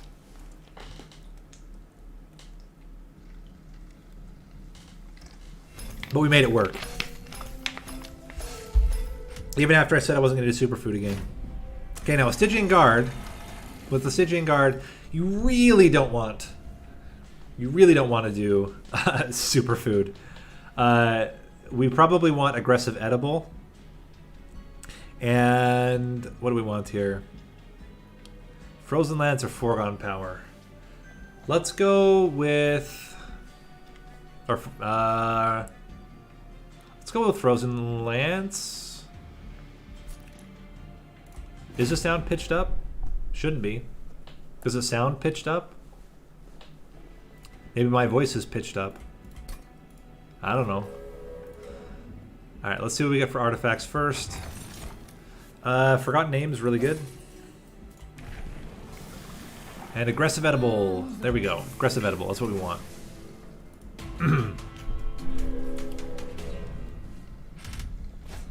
Spikes is fine. We will kill most everything. Xbox C user. Thanks for the raid. Hope you and your crew enjoy the stream. We are trying not to get wrecked while also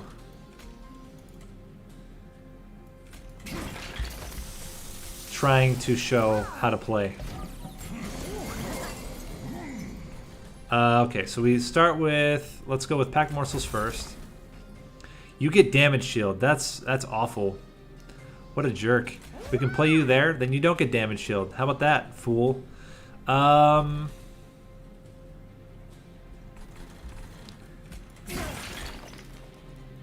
then I think we just try to get as close as we can to killing this guy. And we wait for the train stewards to show up. We cannot play these ones, they just die. We are having fun. It is, we certainly had an interesting last fight. Or last run, but this one's going a little bit better. Let's play you guys all out here. And obviously that's not good. That's certainly not what you want to see. How in the world did he kill the trains? Oh, he killed Primordium because of the spikes. Well then, we are going to try. Yeah, we just lost. Okay, we have to retry this again. So that was not good. How do we do this? Maybe we can't.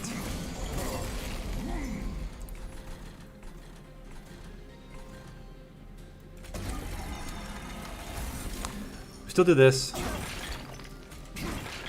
Still do this. Don't play this. Okay, so now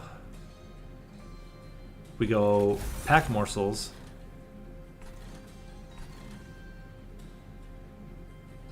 How low can we get this guy? Triple Frozen Lance. Triple Frozen Lance. Is it enough? It's not necessarily that he dies no matter what. If we can... if we can blast him with enough damage, we can kill him. Okay, so we have to get a... Crap. The timing. I mean, at least we could have killed him, but no. Okay, so we're gonna go for... Oh. All the morsels on the train steward. He just dies. This at least makes him not have damage shield. I don't think there's any way we're killing this guy.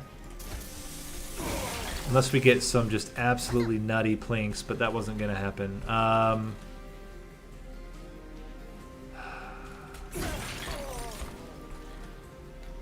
Block a hit.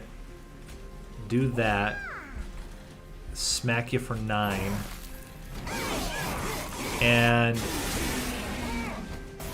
Yeah, the late stewards in combination with I think this steward here is better down here.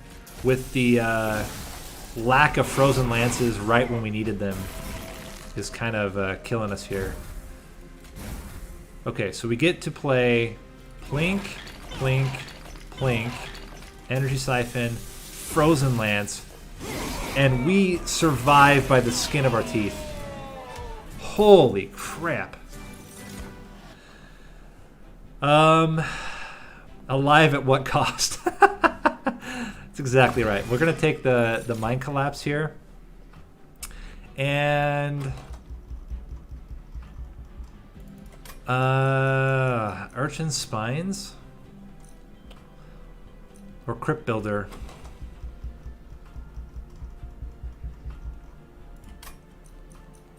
I'm going to take the Urchin Spines, and my thought is that we can try to get something like an Ancient Synergy that scales much better. Okay, here's a Gorge unit. I would have rather gotten another kind, but this is okay. Take Shadow Eater here.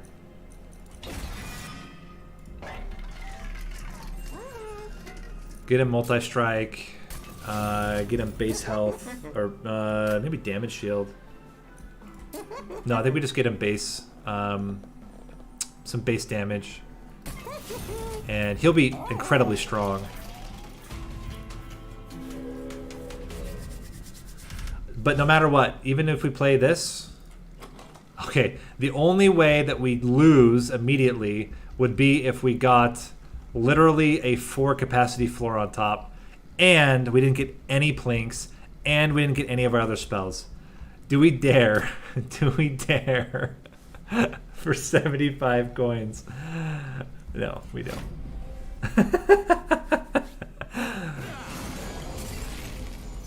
We would have lost. We would have lost right then. Okay, we're going to play you here. And we are going to try to blast this guy. We'll play this first. Blast him. Okay. So we go... Oh, this is fantastic. So we go you.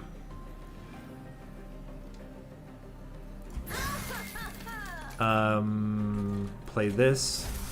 Play this. And then we can smack him for a lot of damage.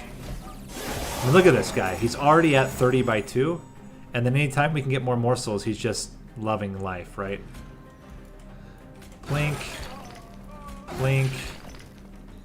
Spell. Smack you in the face. Fantastic.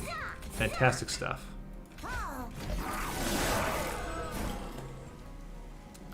Plink. Pack morsels. Just get real thick. And Train Steward does not get to get anything there. But yeah. Pretty epic Shadow Eater here.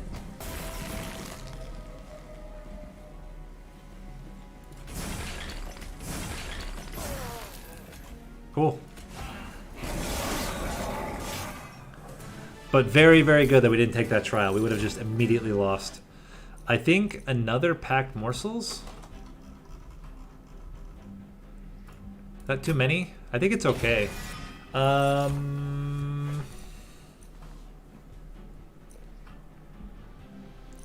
Titan's Gratitude is kind of interesting.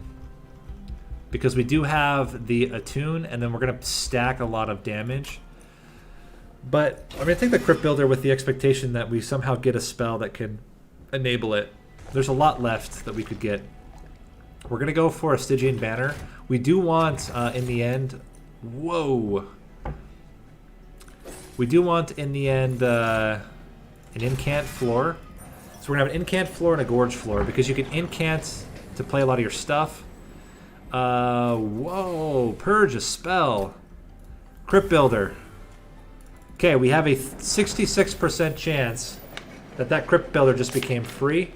And if not, it at least gets us some health.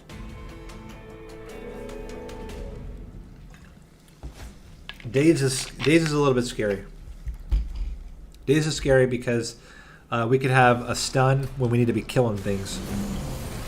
And that scares me. This does not scare me though. We play this. We're guaranteed to get our Shadow Eater next turn, and he's going to kill everything. Ice Storm would be fantastic. Don't disagree at all.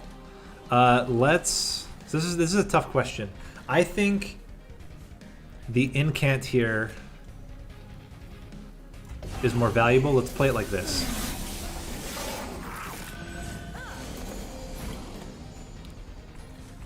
I still can't believe people do that in 2017. 2017, people are still sacking train stewards. You're dazed, which is annoying. I think we do energy siphon, and we're gonna do plink plink. You're gonna have 1 HP, but it's fine. We play you guys out. Okay. I mean, he's dead. Haste. Good job. Good job, units. You did it. You had one job, and you performed spectacularly. Well, we have a lot of things. Alright. Let's go Rubble Morsel, Rubble Morsel. And you're still getting dazed. But now we have all those morsels in the deck to be drawn in the future. Plink. Thank you. I mean, we were guaranteed anyway, so I'm not stressing that at all. Hit ya. And smack you to play the steward, I guess. Alright. Shadow Eater, it's all on you. We need... Whew. Okay, we get 1. We're just gonna stack you up. We're killing the guys anyway. I think Shadow Eater's gonna do pretty well. Shadow Eater's just gonna kill it. I don't know. I mean, you guys seemed really worried, but you know, I was not at all worried. So we were always good here.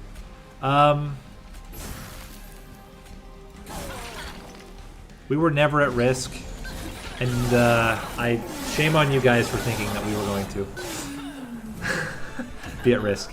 Yeah, Space Prism was good. Ooh, that's the kind of thing you want to see. Yeah, loving the Ice Empire. That's fantastic. Guard of the Unnamed is great.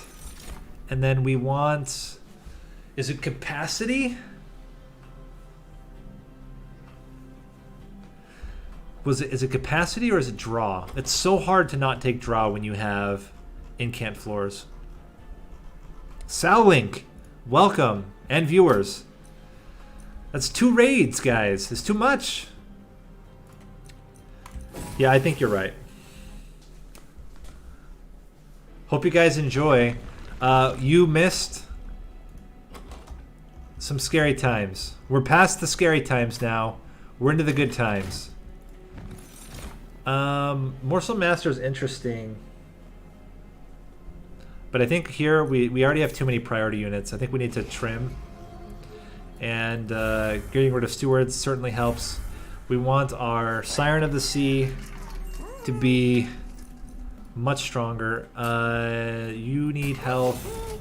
Give you some early damage, I guess. And then multi-strike. Oh, it's good to see. Damage shield on you is probably okay. Although, you know, just giving him extra damage is not bad either. And I'm even going to go ahead and yeet a steward here. Normally I like to wait, but I'm really nervous about the draws, getting the good draws early. We're going to go... I think we're going to go full aggressive edible here, because we have so many morsels, and our planks become pretty decent after a little bit. That maybe we're okay here. Armor. Armor should also be okay. We have 2 multi-striking units. We have aggressive edible. We have, assuming, okay, this is obviously not great. But, you know, if we had a different setup here, what we're going to do is we're going to play Primordium up top with the dude. We're gonna play our Gorge Floor at the bottom. And we're gonna feel very silly that there are that we get Ice and Fire right now. Here we go. Big money, big money. Didn't get him. Well, then that happens and you're like, what the heck? It is more important. We're gonna sack the Siren of the Sea. Potentially. We might be able to get, actually, no, we'll get enough health. Whoa, what is happening? What is happening? Okay, we gotta switch on studio mode so that doesn't happen again. Sorry about that. Weird stuff's happening. No, that's very true, but we just need AoE. The AoEs should be enough to kill most of these guys. We play everything here. Oh wait, but now we can't play the Shadow Eater. The problems, they keep piling up. And I don't think there's a way we're ever gonna get enough damage to kill these guys. It's not good. We restart. How do we do this? I guess we play them both down here. But it's just bad. Like, this is just a bad time. We get the absolute worst starting draw that you could ever imagine. Do we sack Primordium? We might have to.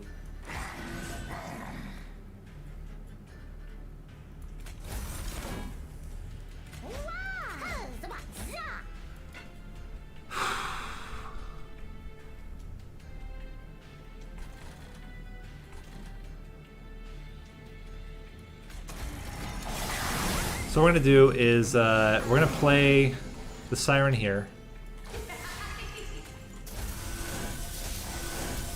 because we need to get as much damage as we can on this guy as possible.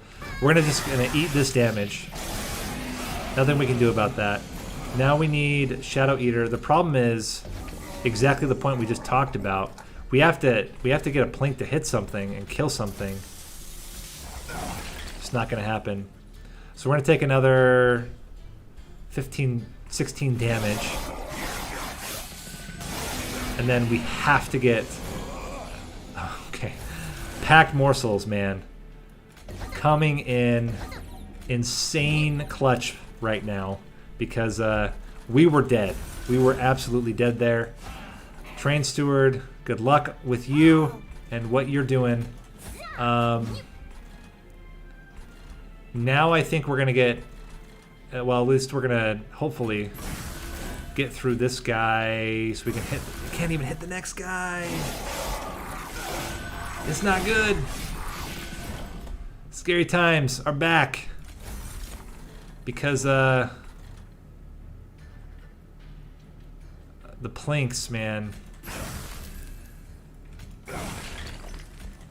All right, let's try this one more time. So what we have to do is we have to play Shadow Eater on the bottom. Play the other guy up top. I don't know why we didn't do that in the beginning anyway. We're gonna play you up here. Play you, play this. Get everything we can, roll in, and put you here. Okay. Now, play this. Play this. Smack this fool. And we're actually killing a unit. It's not the one we wanted to kill, but it is a unit that's dying, which is not nothing. We can play you out now. And then Energy Siphon into Plink. We only take 10 damage here. Okay, so we play this. I mean, I'm not gonna get upset about how that went down. Play this. More damage, more health, all good.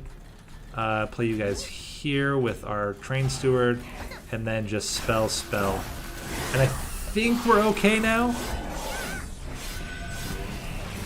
I think we're in an okay shape here. Just keep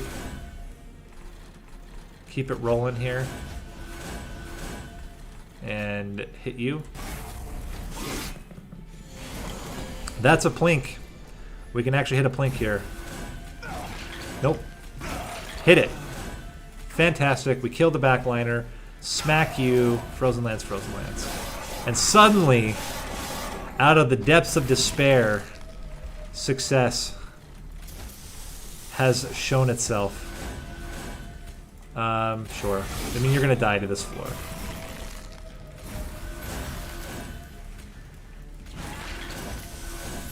Okay. Oh my gosh. Scare me, guys.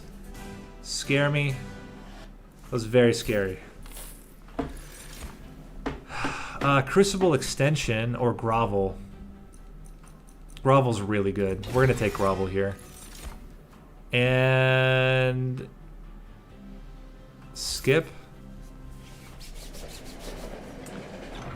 Whew. We're going to get a free crypt builder that gives us money. Gotta love it. The future is bright. The present is scary. Let's go with some Pyre Health. And Commemorative Spike is okay. We want to dupe. I really like duping the Ice and Pyre, but I gotta think about it first. Yeah, I think it's Ice and Pyre. Ice and Pyre is just so good when it shows up. And we can get Permafrost on them. This is a little bit too scary, and we don't need the money right now. We're in a dangerous... We're playing a dangerous game right now. Let's get you out. This is already looking fantastic, though, for a start. Cannot complain about how this is going right now.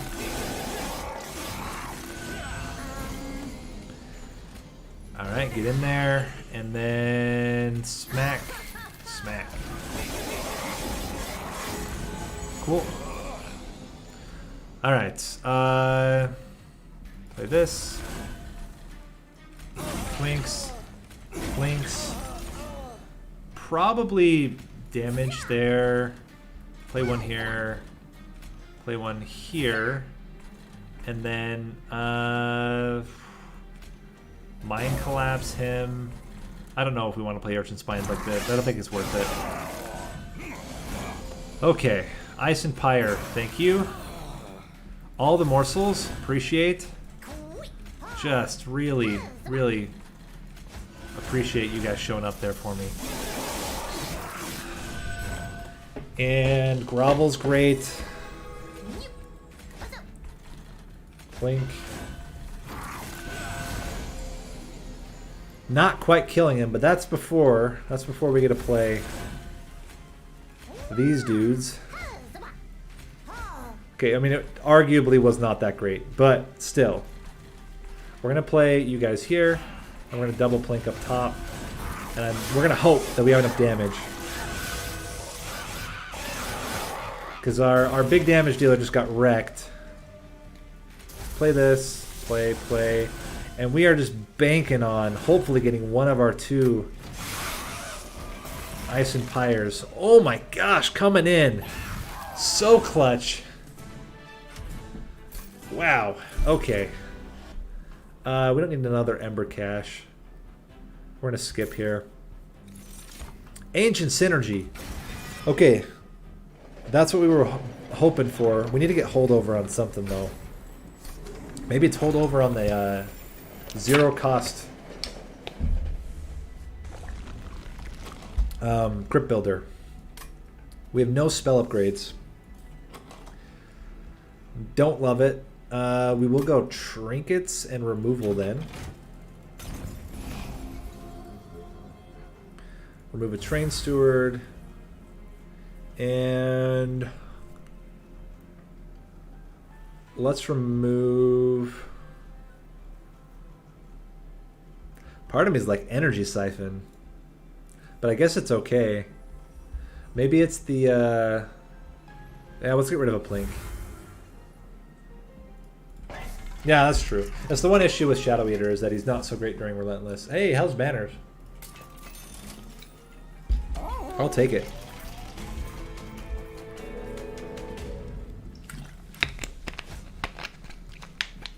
We will proc Hell's Banners a lot.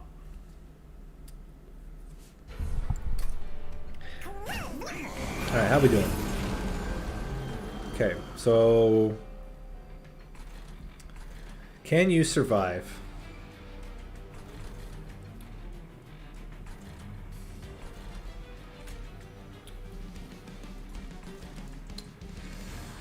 Can you survive? The diamond morsel blocks a hit, then yes. So we're gonna do that.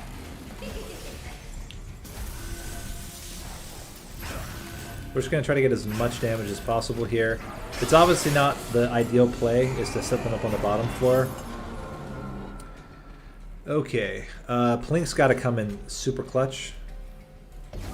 Luckily we can pack morsels. It's also a little bit awkward because we want to hit these Plinks though.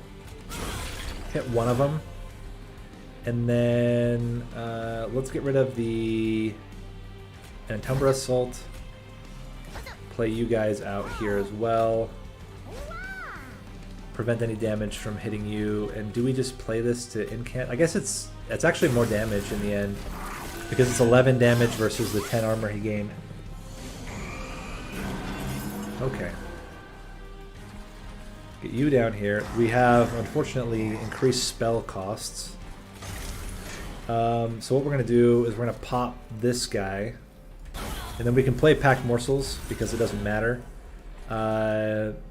Get more damage up top. And you are going to kill them. You're going to kill this one, but you would not kill the other one. So we're good. Play this here. Cool.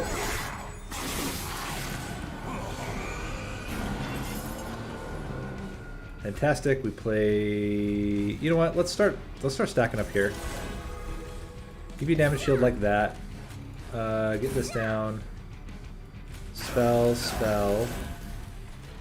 We might be able to hit a Plink. We actually hit the Plink. That's not bad. And I don't mind just like hit you and do a lot of damage to Arcus here. Okay. Ice and Pyre.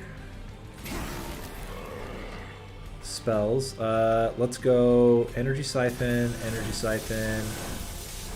There's no world where Plink actually does very much, but we're going to play it anyway. It actually did a lot of damage.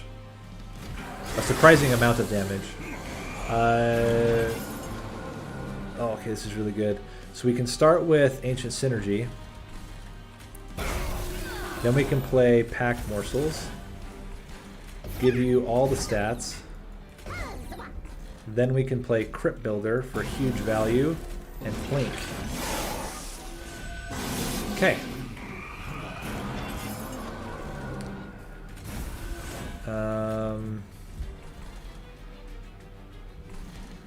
I don't think there's a world where Plink actually kills anything here. Yeah. So we'll just do... We'll do it anyway, but... Basically we know. How are we doing on the bottom floor? Well, it's not amazing. But we haven't yet... We'll get to our top floor, though. And he's going to take 4 hits. No, 3 hits. If we don't get any other morsels. 3 hits... No, not even 3. 2 hits is 300 something damage. So we desperately need to get damage spells rolling. Okay, so we can grovel. That helps. That's another full hit. That's another full hit. Ember, Ember. And I think what we do here is smack you with this. This will add. And then... hit you like this, and then put the spell weakness. I think we're killing him anyway, because now we have plenty of hits, but you know what? Or you could just, you know, kill him. Cool. Okay, okay, how we doing? Shroud Spike. Shroud Spike. I love Shroud Spike, especially with Hell's Banners. Yeah, this seems good. We're gonna definitely take draw here. We need draw. And we'll go spell upgrades. What do we remove at this point? Is it still more Plinks? I almost think it's the Frozen Lances. The Plinks are actually better. We have enough spells for Ancient Synergy, so I'm not stressing about that. Shade Lamp to get more, or Titan's Claws to get frozen. I think it's Shade Lamp. And now... Hold over. I mean... can you justify not holding over a free Crypt Builder? Like, that's just nuts.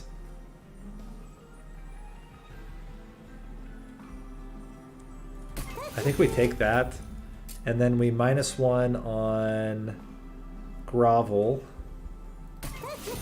+10 onto Ice and Pyre, and we just start making money.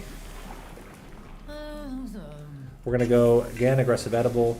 So now this represents 240 damage onto any unit that we want. I think this is fine. Ideally, we get Shadow Eater opening hand. I mean, that's always going to be the best, is if we can open up with Shadow Eater. Then we do it. That's fantastic. He's going to live. 16... He does not live. We actually have to block. So 8, 36... 36... we can always go second floor, though. We don't have to play on the bottom floor. I think given the setup here, let's go like this. That'll give him just enough HP that I don't think we have to worry so much about these guys anymore. These guys are totally good. We Energy Siphon, Ice and Pyre. Okay. 58 should be enough. If we can land an amazing Plink here. Or do we just block the hit? Oh, hold on. Oh, what am I talking about? We just play Morsels and then we Shroud Spike and we kill everything. So we want HP first. And then we'll get the Lifesteal after. So then we just... Oh, wow, that's so good. We want to make sure we trigger Forgotten Name, though. So I'm going to do this. Okay. Then we can play this.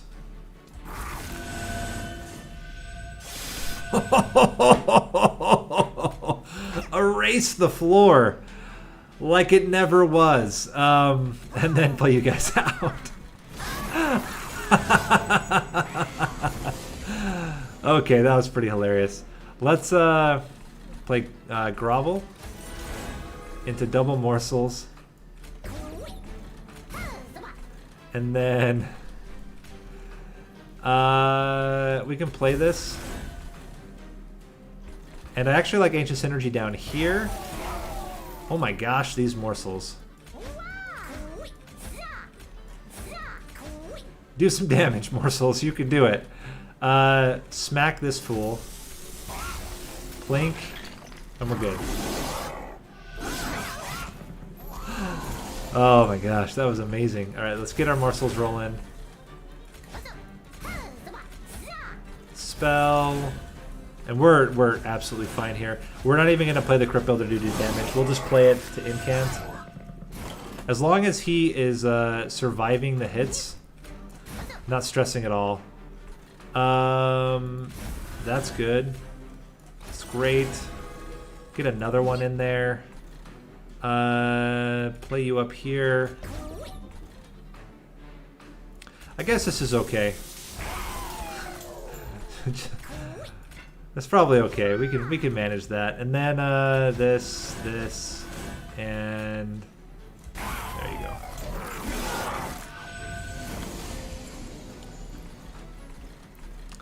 All right. So I'm gonna wait. Just play everything like this because now we can. Oh my gosh. All right. Hello, sir. And smack. And smack. By the way, give us some morsels. Alright, I mean, we can't guarantee that's how it's going to go against Seraph the Temperance here. But That was pretty sick. Cave-in is very interesting, but I don't really want to do it, actually. Guardian Stone, though. It's another way to continue to stack up that incant floor.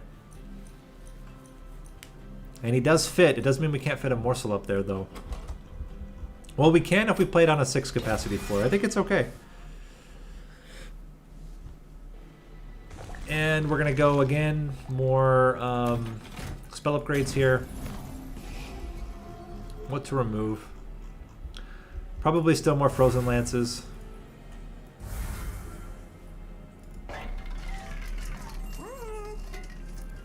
Remove Consume from a Shroud Spike. Yeah. And then we'll -1 from it. Get it to be 0. Because we'll be able to play that almost every time.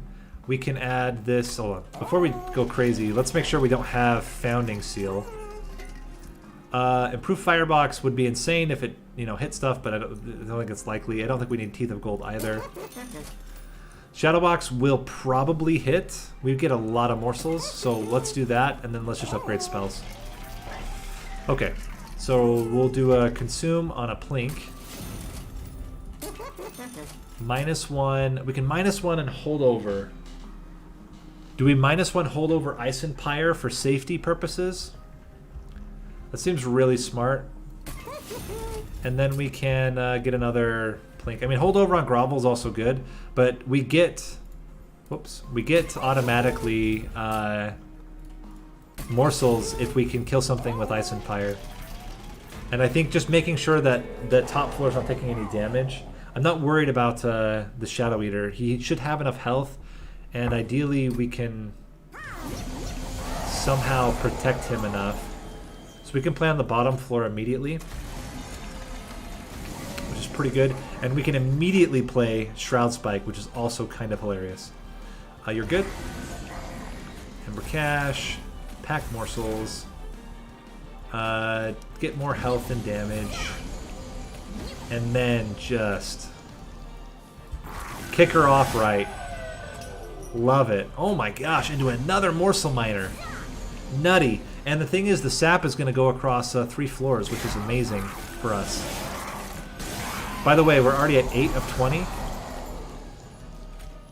If you're keeping score. Let's go Ice and Fire. Morsel Excavator here is going to be really valuable.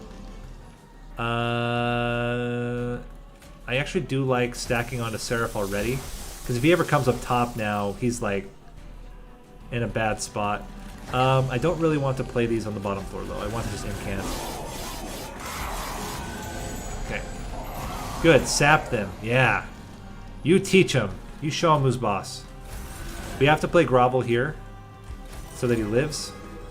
And then let's give you another damage shield for next turn.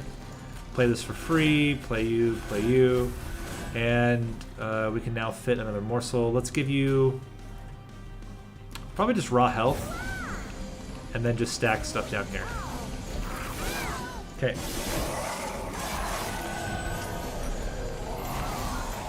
Alright, so now we can play the Guardian Stone.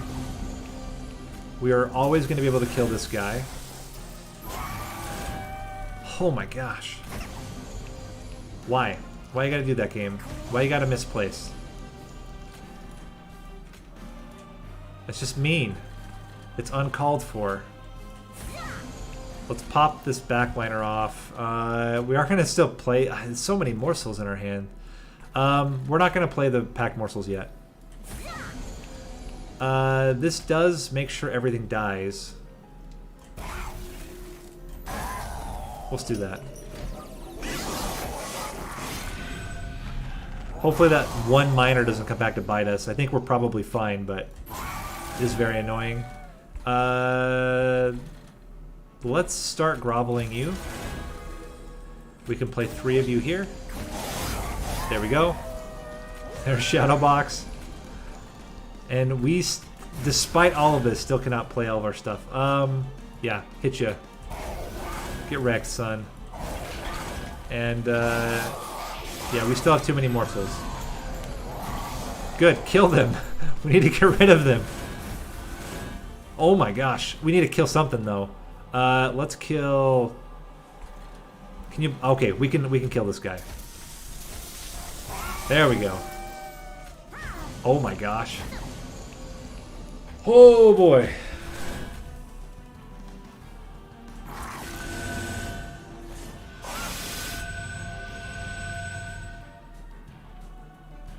Nice. Okay, that was decent. All right, let's smack down into one of you. We can't fit them all. What do? We play all of these three. Play this. Kill you. And we have to play it. Like, get it out of the deck. How are we doing? Despite everything, we're actually not killing this guy yet, but I think Ancient Synergy just completely changes everything here. Yeah. You know what? Why are we playing this? Get him. Get him. Get him. Ice Empire. That's Stygian Guard. And I've always been a big fan of the 2-floor setup with gorging on one floor and incanting on the other. And I love Shadow Eater. I think he's awesome. People are always dogging on Shadow Eater because of his relentless combat, which is not really why you get him. I like him. I think he's just a solid AoE, and there are ways to make him work in almost every deck. But that's personal opinion. All right, so we've done aggressive edible. We've not done a full-on stalwart snack, but with melting remnant, you kind of like to do aggressive edible again, for the whole reason that you let him die and then bring him back, and let him die and bring him back, and let him die and bring him back, which is pretty insane. Stalwart snack is also okay though, and we absolutely do not want dregs. We want primitive molds. So the goal here is we go one of two directions. Either we use full stalwart snack because we haven't actually done that yet, and then we try to get a gorge unit, and then we do like a harvest floor and a gorge floor. Secondary is that we go all in on aggressive edible again, tank the hit with Primordium so that we can reform him and then continue to get benefit from him being reformed a bunch of times. So those will be the two different ways we play it. We'll see what we start with. That will kind of dictate how we play the run. And yeah, let's see how it goes. Extra space is good. Molded is good. Rage is interesting. I don't think we want Superfood. I actually want to go Memorial Fund here. Getting it as the very opening unit I think is quite good. We're going to go aggressive. We're going to try it. So basically the way that it works again is that you put him up front to tank, and then he dies.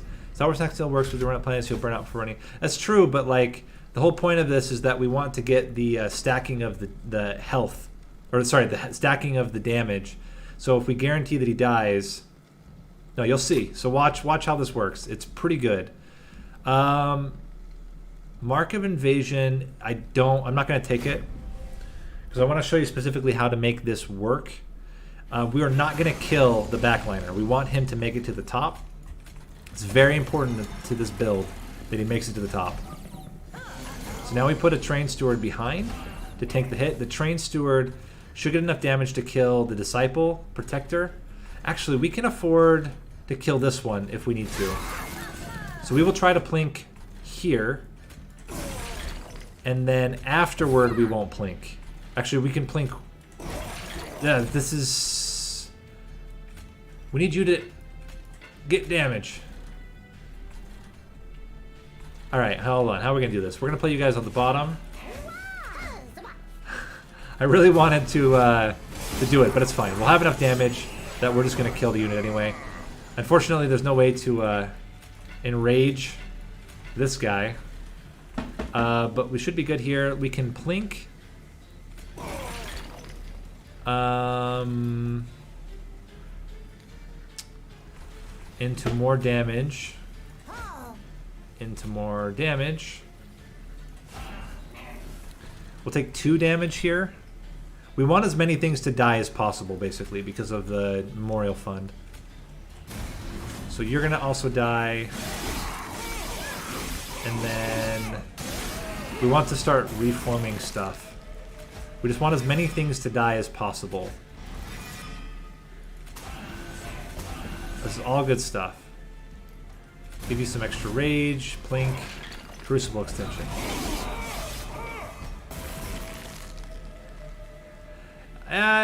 It's also a way to do it. No, that's very fair. You could do it that way too. I do well, yeah, that does make a lot of sense too. But you know what? I did it. I live my life how I live my life, okay? And I don't need your judgment or anybody else's for how I choose to live my life. All right, we're gonna get another 5 coins. So we got ended up getting actually quite a bit of coins just from the reforms there. Space Prism. I mean, it's starting to get a little bit crazy with the amount of space here, but maybe we do just a giant floor with a thick dude in front. Wicklash is great. Actually, really like Wicklash here. You can also put Wicklash onto him to make sure he dies before... Okay, now we want a harvest unit. Paraffin Enforcer. I think a Paraffin Thug would be better. And we just go like a huge coin generation build. Multi-strike. Quick is good. Yeah, quick is really good. And... do we give him extra HP? That's probably fine. He's going to get really big. And then we can put him on the same floor as other stuff. This is fine. Yeah, Spikes is great. Spikes is another way to enable that he just dies, which is what we want. So, we're going to play... we'll play top floor. Because we do want to at least get 1 Gorge before he just immediately gets killed. 2 Plinks here. And hope that 1 hits the backliner. Fantastic stuff. This is almost perfect. How are you... I guess we just do Wicklash.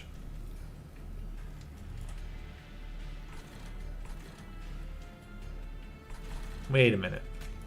How are you not dying? Oh, because of the quick. Alright, quick is a little bit sketchy. So, but the next floor we should be fine. We're going to play Wicklash on him. We will use this on a morsel to increase capacity, get another morsel in there, and just play you guys out to die. And we can afford to play 1 Plink, but not 2.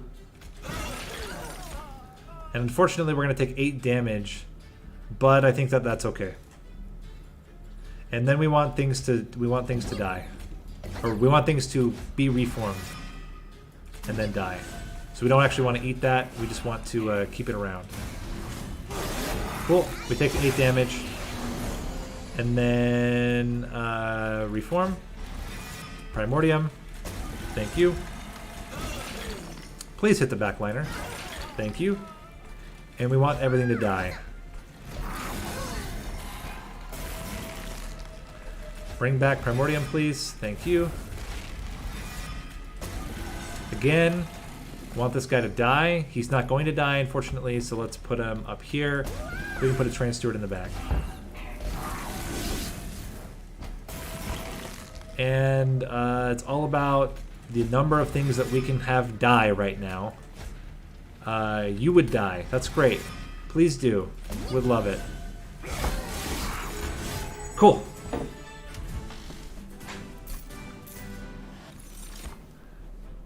And we're going to skip here. Molten Encasement. Do we need it? Do we need an encasement?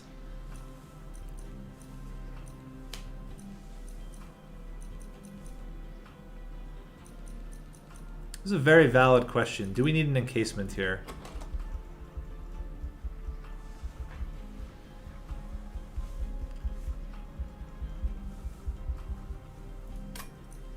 The problem with encasement is that then it gets eaten, or it eats. I don't want it to eat.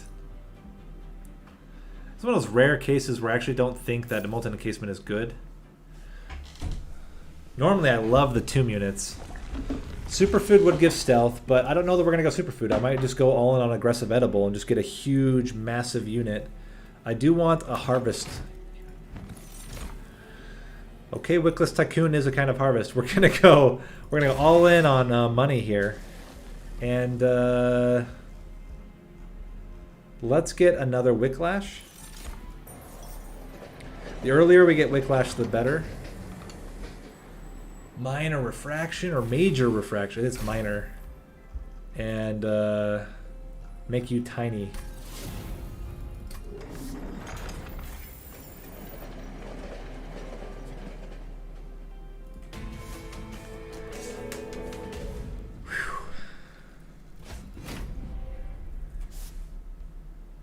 Hey Greg,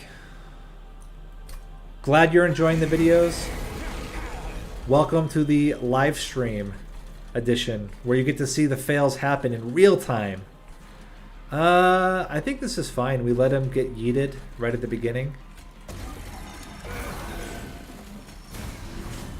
We have time. We play you in the back. Bring back Primordium already. And enrage him. Alright. G-Max Happy Meal. Thank you for the follow. Hope you're enjoying the stream. This is a very hilarious build, if I say so myself. It's one of my favorite things to do, though. I really like kind of these weird types of builds. We are gonna let this one die. Okay, how are we doing on damage now? Really would love to get a solid Plink rolling, but I don't think it's in the cards for us. Get you out there, and we're gonna take 5 damage to the pyre. That is the cost of doing business, I think, here. Also would love if we were killing some fools here. Do we Wicklash to reduce damage? I don't think it actually does reduce damage. Let's just Plink.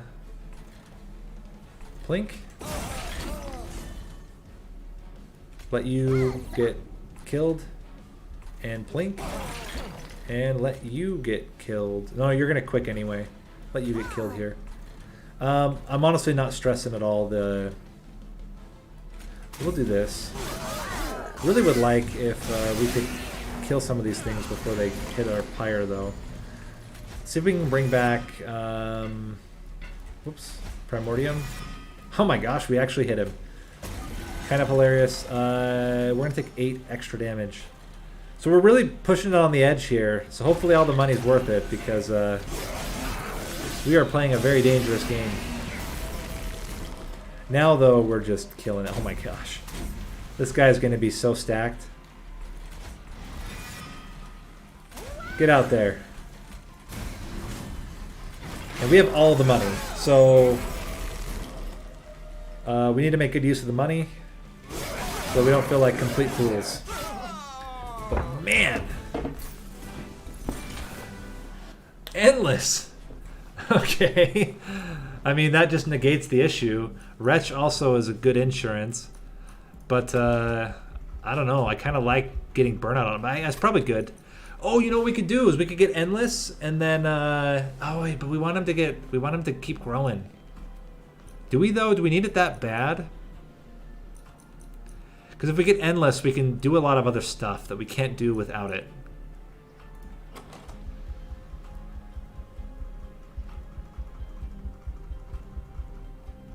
We can always stack him with Wicklashes, with Endless. So there is a way to get him to grow. He just won't grow health. Whoa. Legion of Wax. Legion of Wax. And we take capacity.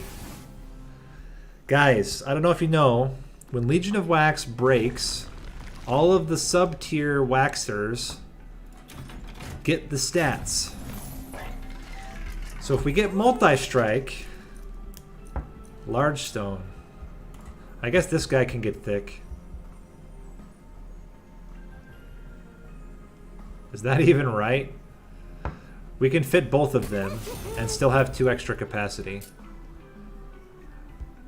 Yeah, but here's the thing. Here's the thing, guys. We're gonna re-roll here because we have all the money in the world. We are at liberty to re-roll. If you get multi-strike on Legion of Wax, get some health on Legion of Wax, get some damage on the Wickless Tycoon, and then you get Primordium with Aggressive Edible in front of Legion of Wax. Turns out that a lot of Legion of Wax children with insane damage with multi-strike, and if we get Intent on Death, suddenly we will never have problems again. Okay, so Paraffin Thug, you are now relegated to the bottom floor. Go up top, and then we wait. Die for the money. There's our Legion of Wax plus Wicklash.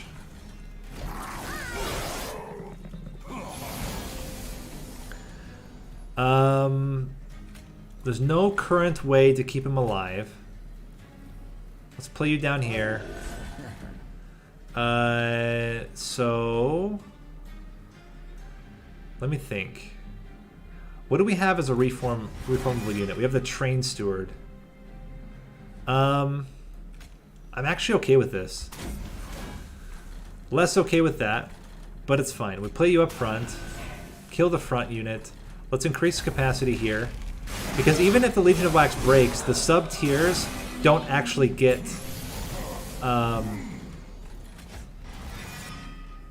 the sub-tiers don't actually keep the burnout. They just get the stats.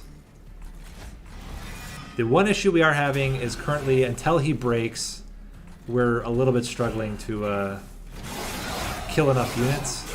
But now that he's broken, and we can still fit Primordium, we give Primordium endless, and Primordium's going to be endless with burnout too, so he'll never live long enough, which is exactly what we want. A Plink for fun. But now we're doing like just insane amounts of stats, or insane amounts of damage here. We can... nothing. We just play. Okay. Bring back Train Steward. Play one here. Perils.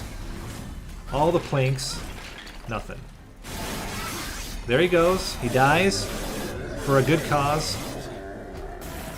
We get all the garbage, we get Primordium back, and by the way, we can't fit him because he's too fat. Alright, but we're good here. We're wrecking fools. I think, yeah, we just leave it at this. Would be cool if we could have, like, fit another unit in. Do we have a one? No, we don't have a 1 capacity unit. Okay, that's fine. It's fine. There you go. Furnace freaking tap. I guess that's fair. Yeah, that's right.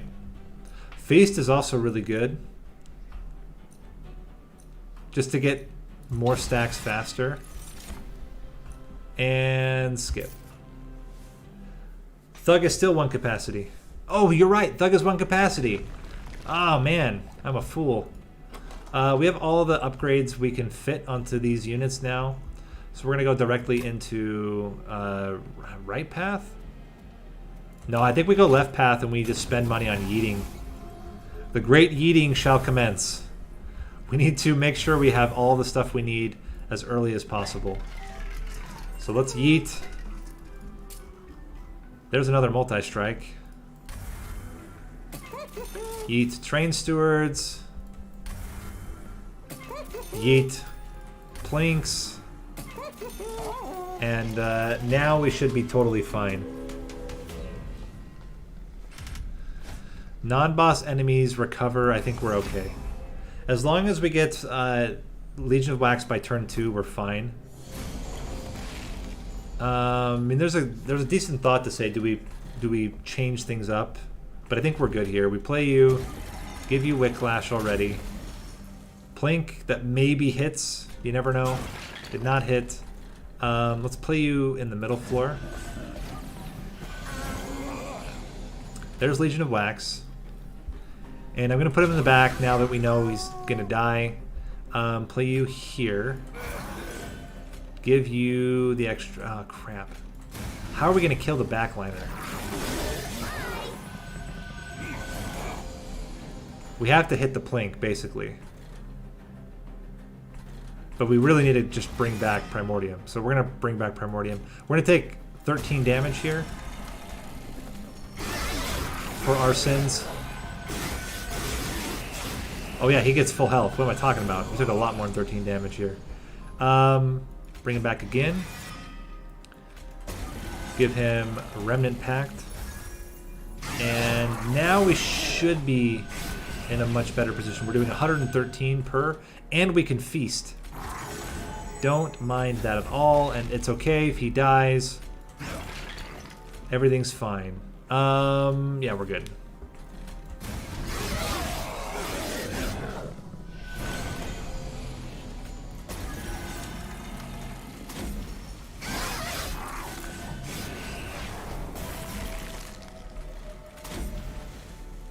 Okay.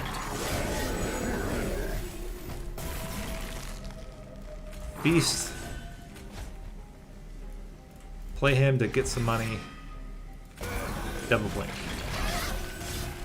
Gosh. Flicker's Liquor. That's fantastic. Yeah, I love it. We're going to skip here.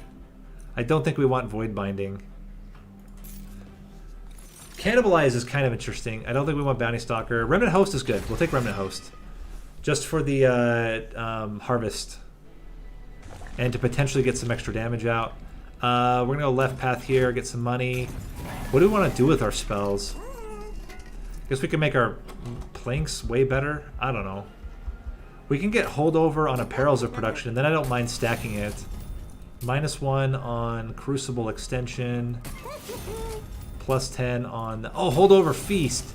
Oh, very true. I did not even think about that.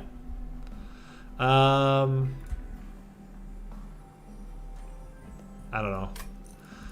Let's make this free. Yeah, you're totally right, though. That would have been a much better play. My bad. Yeah, that's super good. Let's go money here to get an artifact. That's fine. More harvest triggers. That's going to be really good for stacking armor at some point.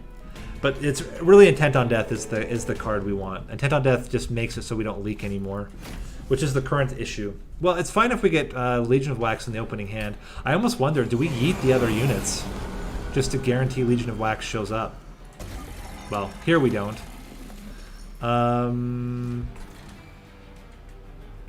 Let's play you up front, I think.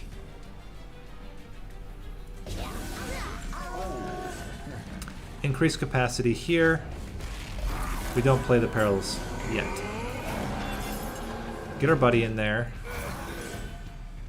Plink has a chance of hitting here. Okay. Kind of expected. Let's continue to stack you up. I'm specifically putting Primordium up front because I want him to die.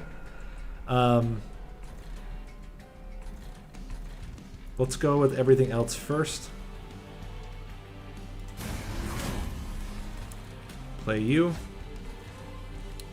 And then we play Wicklash because we don't care if Remnant Pact increases in cost here. Yeah, I'm putting him up front so that he dies and then we can bring him back. And now that he is endless, I'm okay with sticking him in the back. so that we get as much value out of him as possible. We're going to put you up front so that we get all those stacks. And I guess it's fine to start getting rage on you. We would like to actually be killing things on that floor if we could. And you're going to get more than enough damage, especially when we can feast first. Did it not feast? What happened there?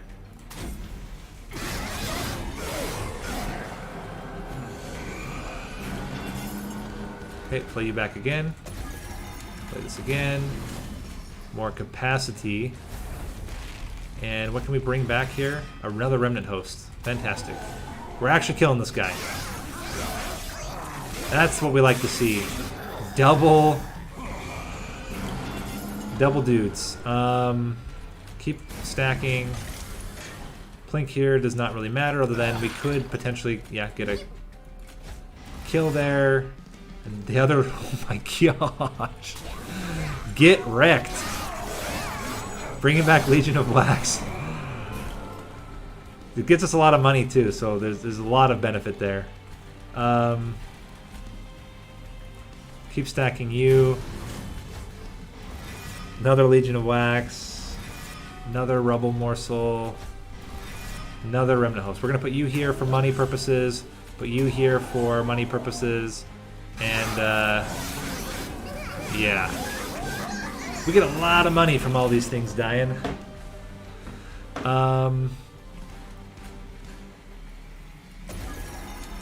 Heat the money floor and do 3. I mean, I'm kind of considering it, because then we guarantee it.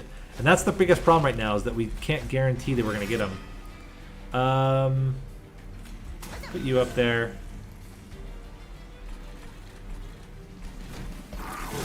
Yeah, this is a very hilarious build.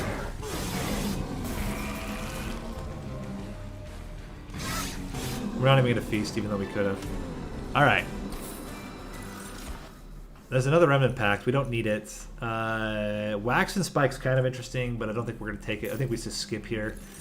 Get even more draw. And then I'm actually totally down with just yeeting the other units. And yeah, let's do it. Let's yeet them. This is the Legion of Wax show. Yeah. Goodbye, units. It was fun.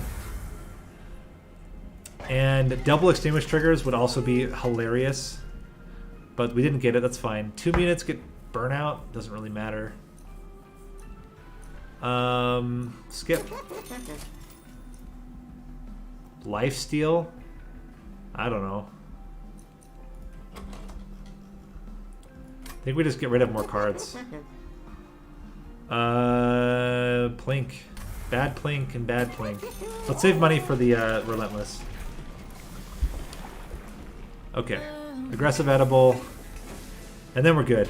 So we just need to get enough stacks to kill the first units. Spikes is, yeah, totally fine. The nice thing about Spikes is that we can actually put Primordium in the back now if we want. It doesn't really make a difference.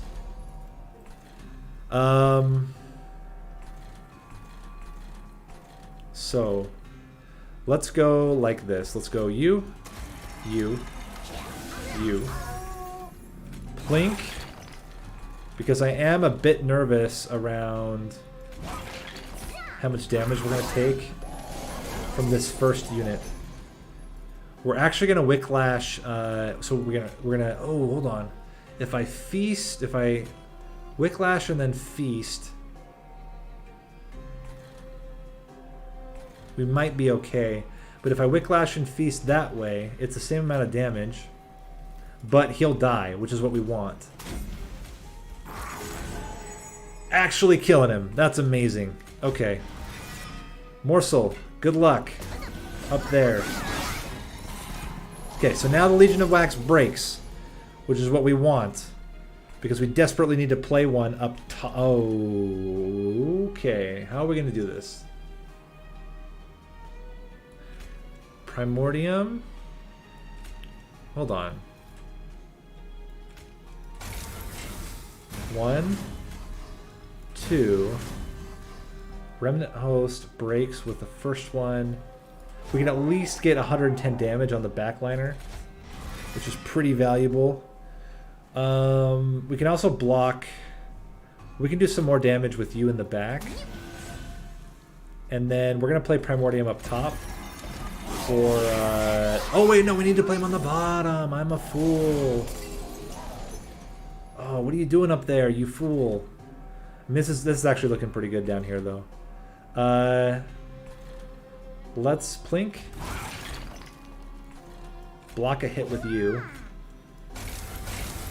Wicklash you because you're going to die anyway.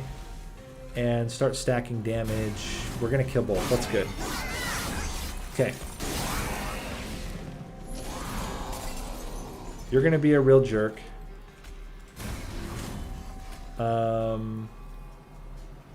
I don't think we do enough with Remnant Host yet. Let's play... Hold on. Let's play you. Still here. Now we're killing the backliner. Yeah, Remnant Host doesn't die, unfortunately. So we're going to play it down here. And we'll play you here as well, just to die. And then we need a reform to bring back a Legion of Wax. We keep not getting the Legion of Wax. All the space. Play you here. Do this. Get rid of the stuff. Okay. There we go. A molded. That's what we needed. Molded on Legion of Wax. Dead.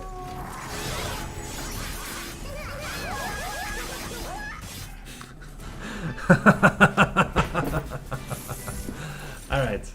Another feast. We're going to skip. And Memories of the Melted is kind of interesting when we have Ember Drain. Ember Drain is going to be a little bit of a problem. Crushing Demise, though. Crushing Demise. I think it's Crushing Demise. I know it is, but the problem is that if we get it too early, before we get Endless, it's not good, because then we can't play Primordium again. We're going to go this path. And we can, if we get Holdover, I will, or Permafrost. If we get Permafrost, remove Consume. No. -1 on Crushing Demise. We're going to probably yeet 2 of those. Okay, Holdover on Feast is good. Now we will do that. Let's make sure Molded is also free. And what's our trinket selection here? No, no, no. Yes. Oh, yes. And I think units costing -2 is not relevant because of Flicker's Liquor. So instead we just upgrade a Plink to Consume, and we yeet something. One of the other Plinks. Okay, so now the whole goal is we need to get to the point where I need to duplicate Crushing Demise. I'm really worried about leaks. And Crushing Demise is just like a kind of get out of jail free card in case we start having units making it to the pyre. Because we don't have that much pyre health. That's the biggest issue right here is leaks. Relentless is like whatever, bring it on. But okay, starting with the feast is fantastic. I even like let's play this here, because then you die next turn. And we can even feast him before he dies, which is awesome. We're not going to play this Rebel Morsel. Okay, so now, increase capacity, feast. Oh no! Okay, we just turned this into a whole different kind of run. This is now a... We gotta get a million, we gotta get a million of these guys run. We're gonna get Endless on him. and we are going to pray. These guys are going to die to the pyre, and then it's prayer time. We're going to try to make it work. Alright, here we go. Legion of Wax. Top floor next is mandatory. Crushing Demise. Crushing Demise. Perils of Production.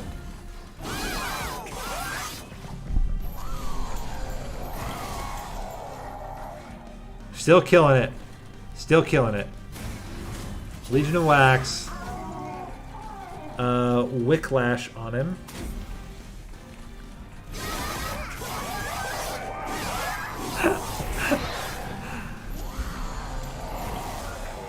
I mean, I'm gonna accept my fate here. We made our bed, we're gonna lie in it. And we're gonna take down some fools along the way. Alright, get more Ember. Get more damage. Perils, perils, and here we go. I mean, Primordium was still extremely relevant. We got 120 early damage onto our dude just because of that. We want more death and destruction on that floor. We can now fit 2 Legions of Wax on this floor. Cripple one here. We need this one to die. Okay. He will die.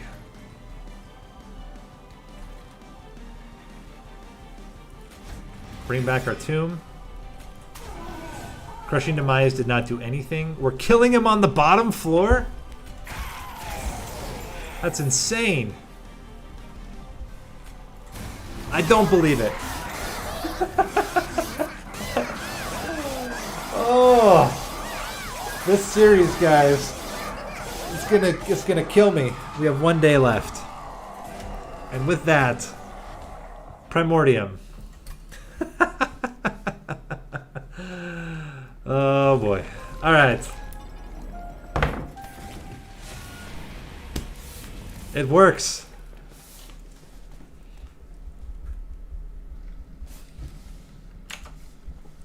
Obviously, there was a way better way to play that, but I still like it. I think it's pretty good. So very different ways to play Legion of Wax, or very different ways to play Primordium. I think we showcased a lot of different types of builds. Smoothest, I think, by far was this Melting Remnant build. Whoops.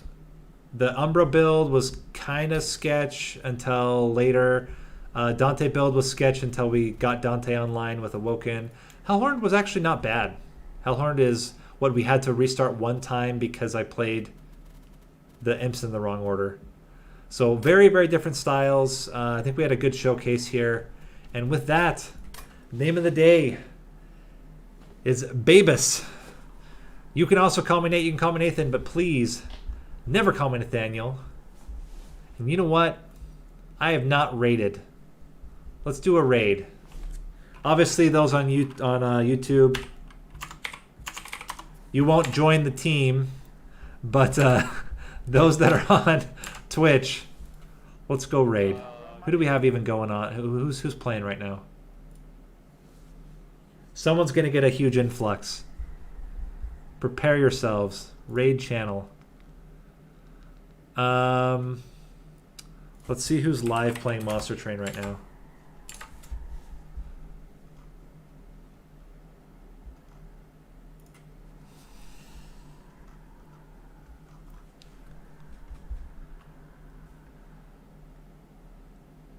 You know what? Sanguine Penguin.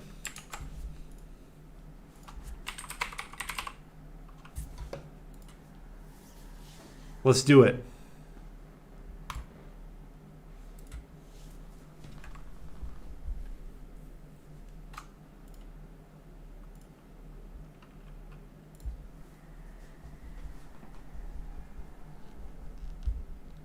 So, Seraph the Patient is still making his moves. Let's See you guys later. Here. This is a good offering token. This is good too. And then we just do full damage to him in the back. Did it work? Got him pretty stacked already. We lost one shark. But what are you going to do? We can now play Rage, I guess, on people, which is kind of cool. Did my raid not work? Am I not raiding? On this guy? Perfect. That's exactly Later, what we have guys. back. If you're on YouTube, I'm going to end the Uh, stream on YouTube now. That's what I was saying. The My token bad. of the trader can have some great just interactions with what you're trying